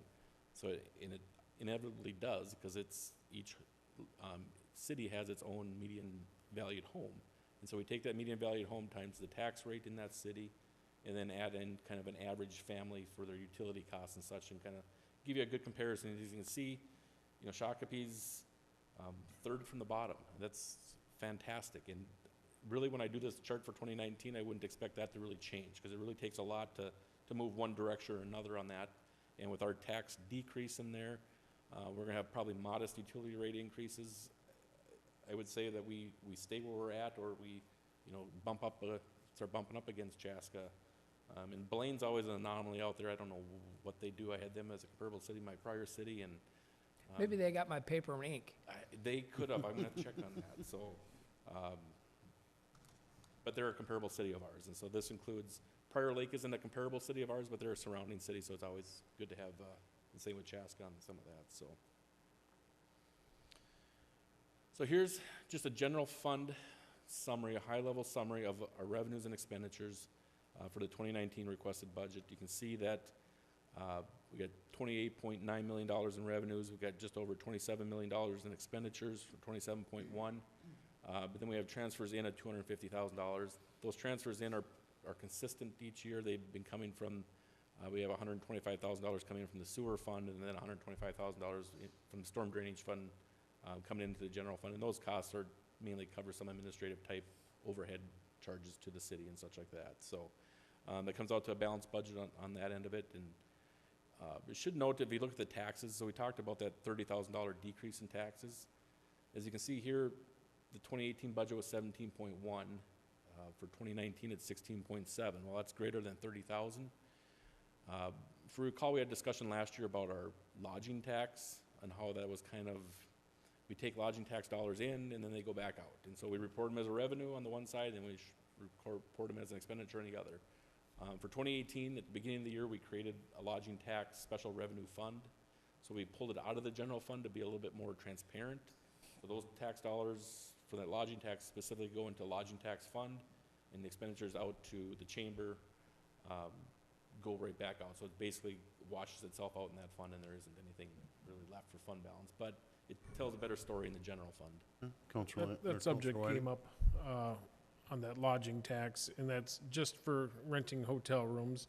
And it really doesn't go to the chamber, it goes to the Visitors Bureau, and they use it for marketing pieces and some of their, yeah, well, it goes to the Visitor Bureau side. Yeah. And it goes to their funding of, you know, the magazines that you get from the different cities and some of the marketing pieces. Rest Stop in Marshall. It's Yeah, exactly. So that's where that goes. Thank you for that correction. I meant the Visitors Bureau on that end of it, not the chamber.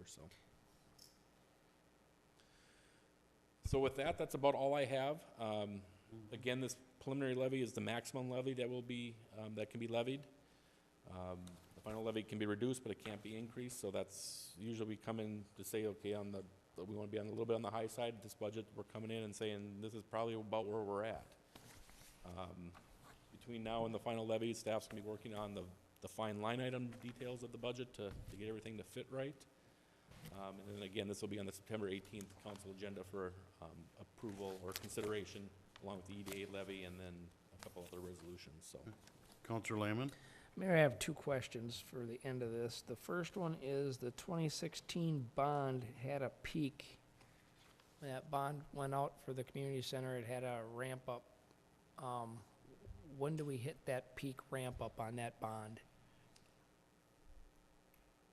I don't need that. I would say, I don't need it tonight, if you Yeah. could just look at it. I would say it'll probably be in about 2 years when that 2010 bond gets repaid.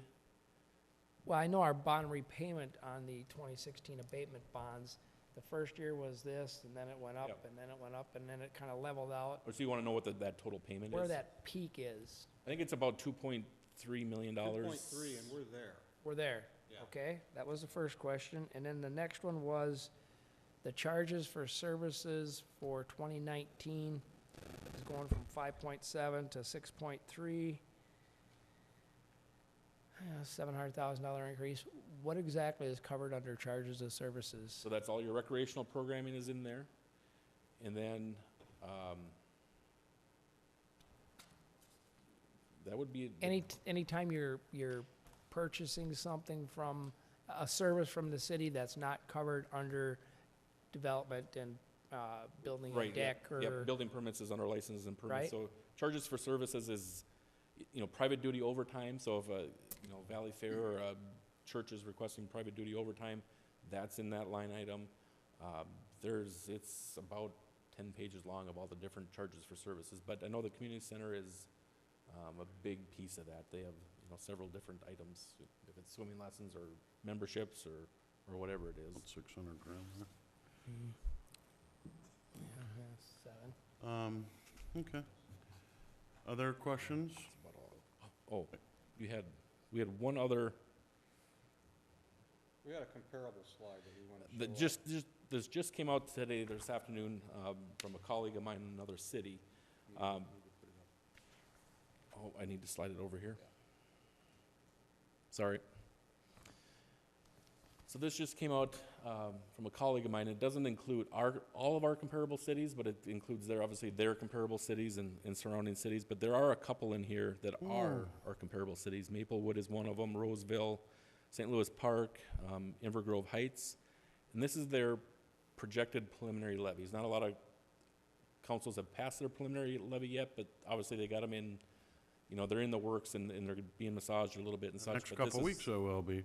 Right, and so this is kind of where cities are sitting at right at the moment. Obviously, I'm going to gather that information for our comparable cities and surrounding cities coming up here in the next few weeks, so we have a better idea of what their actual preliminary levies were. But as you can see, we kind of lead the pack on there, and we kind of lead the pack by quite a bit, and probably bring down that 6.06 average quite a bit for those groups of cities. So, Wow. hearing a lot of threes out there for levy increases, and there's obviously higher ones out there, and each city has its own story, so you don't know really what's going on if, they got a big street projects, or if they got fire engines, or if, they have amenities being built or whatever, Like a but, community center? so. Expect a few calls. That, So- given, Right. that's, you're showing an average of 6.06 and I know this is the preliminary maximum levy, but even in the market value of homes and stuff coming back online or rising, therefore rising their tax capacity. Oh, absolutely. Those are still big numbers. There's probably homeowners in here that'll see a 25% increase in their city taxes on some of these cities. Shows a lot of good work here at the city of Shakopee. Don't move. Well, and that's an interesting comment, Mr. Mayor, because as you know, you and I and Chief Tate were doing our Night to Unite.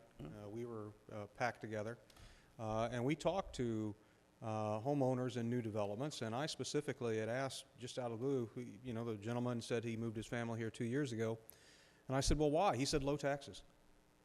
He goes, I could not afford this house, and I won't say the names of the areas where he was looking or where he moved from, but that was the first thing out of his mouth. Chief Tate had two people tell him that low taxes were one of the real drivers. The truth of the matter is that we have very low taxes. And for the quality of service that is delivered by this particular city, it's pretty amazing. And again, we're among the lowest tax municipalities in the Twin Cities area. That's something to be really excited about. Yeah. You know, I'm excited about this budget. I'm excited about what we're going to do next year. We haven't passed the preliminary levy here yet. Well, I'm just saying. But this is our new base budget. So I will remind you, as I did and I have throughout the process, if we need to come back to you, and I'll use we have a lot of snow, and Farmer's Almanac says it's going to be a doozy of a winter. So if we normally buy our 5-year average of salt, we run out of salt, we're going to come back to you and say, okay, we need money for salt. This is what we budgeted. This is why we need it. And then we'll come back to you in a very transparent and open to the public manner and say, we need money for salt. And then everybody understands that process, and so I don't have to worry about coming back here and think somehow the staff has failed because we have to come back and ask for money for salt. We have dialed this budget down to where it needs to be. It is just the money we need to take from taxpayers. It's not more. Well, I want to say that, you know, for this council to set their financial objectives every single year, low taxes, stability, low or stable tax rate, increased tax capacity, from this council, staff has delivered. And on this preliminary budget, and last year included some great numbers.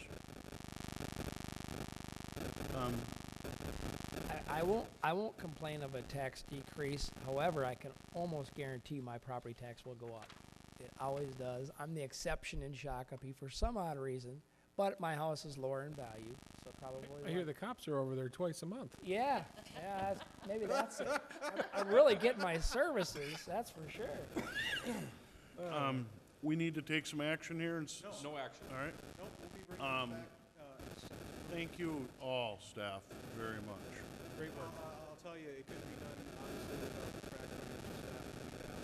The hard work on the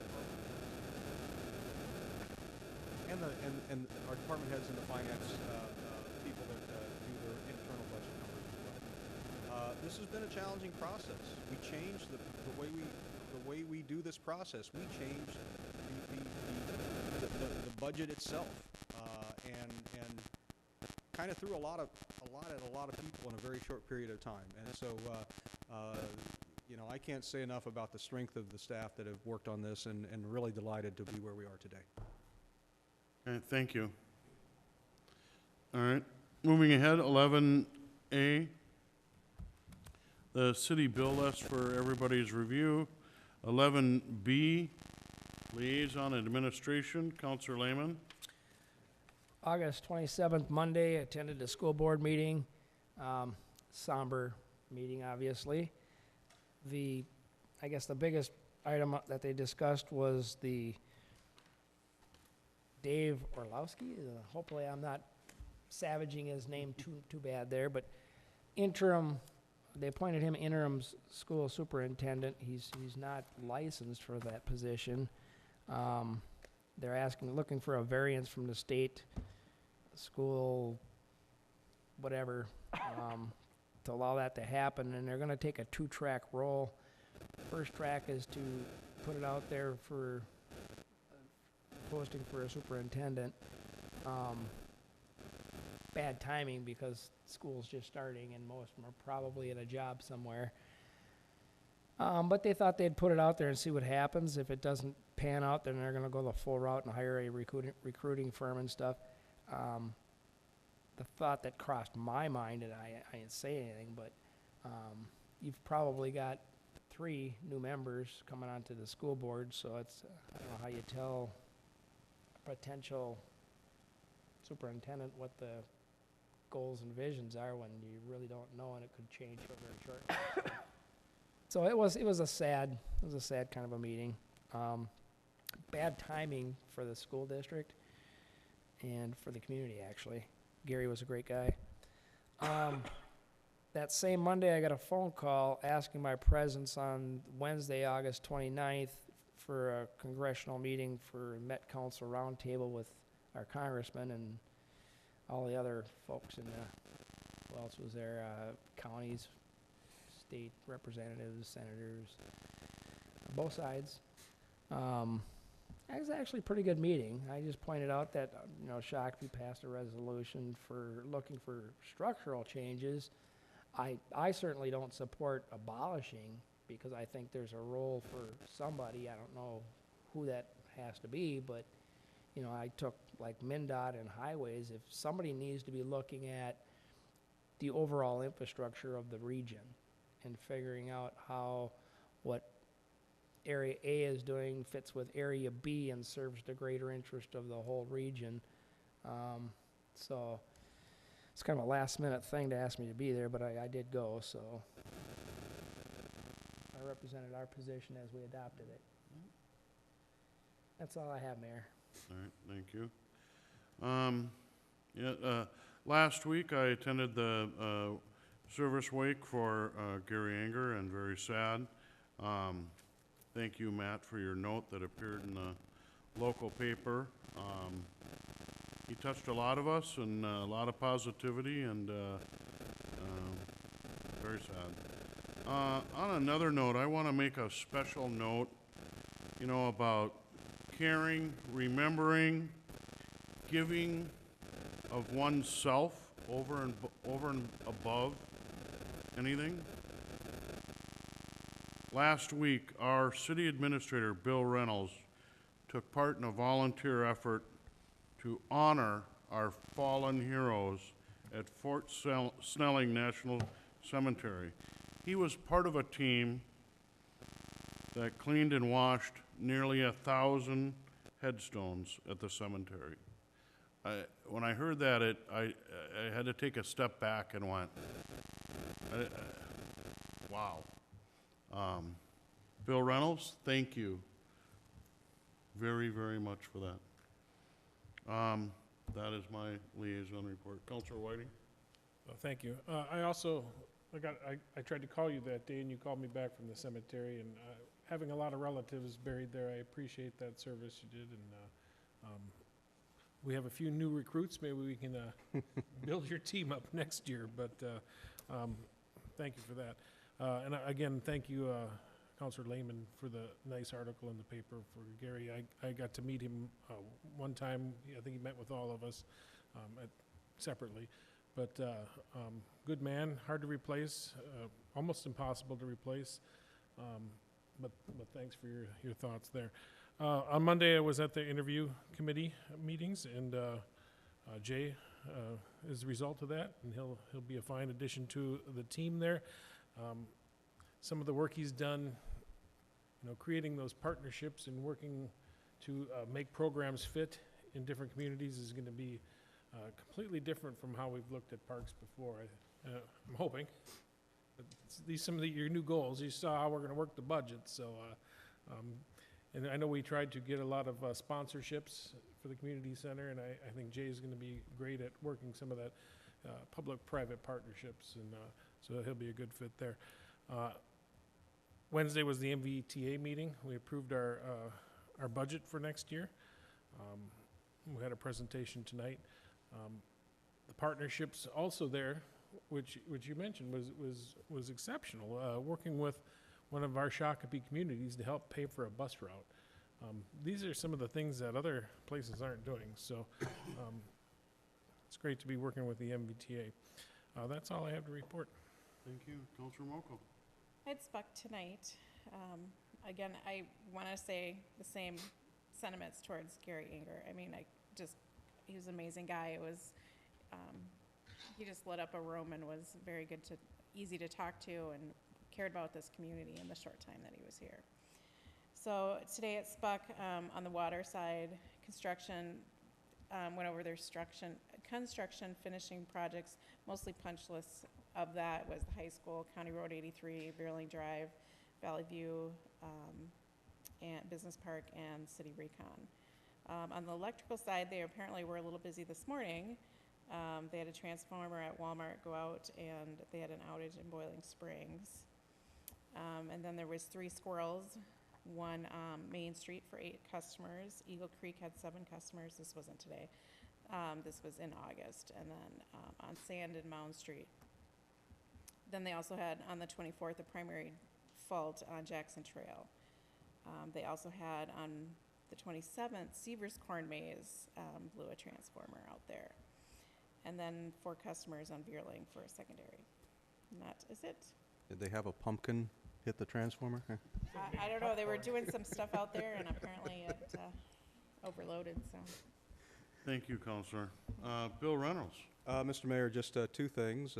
First of all, we welcome 2 new police officers today, Dustin Fillen and Patrick O'Keefe. Delighted to have them aboard. Had the opportunity to spend just a few minutes with their families and welcome them to city service. And then something I think that hopefully is near and dear to all of our hearts. In September, we're finally going to get the sound system in this room updated. So we'll be transforming to digital sound. Hopefully the gremlins will be banished. We did try to bring the sound system from Old City Hall. Clearly, we brought some of the gremlins too, so we're moving forward, and we'll have that done in September. Thank you. More good news. Absolutely. End of September, after our next meeting. Councilor Luce? Yeah, I met Mr. Anger twice, and I relayed this message to him. I said, anybody who can put in an article that he named his plant Robert Plant has got to be comfortable with himself totally. And I just thought he was a great guy. Very good. Other business? 13. Move to adjourn. Counselor Lehman?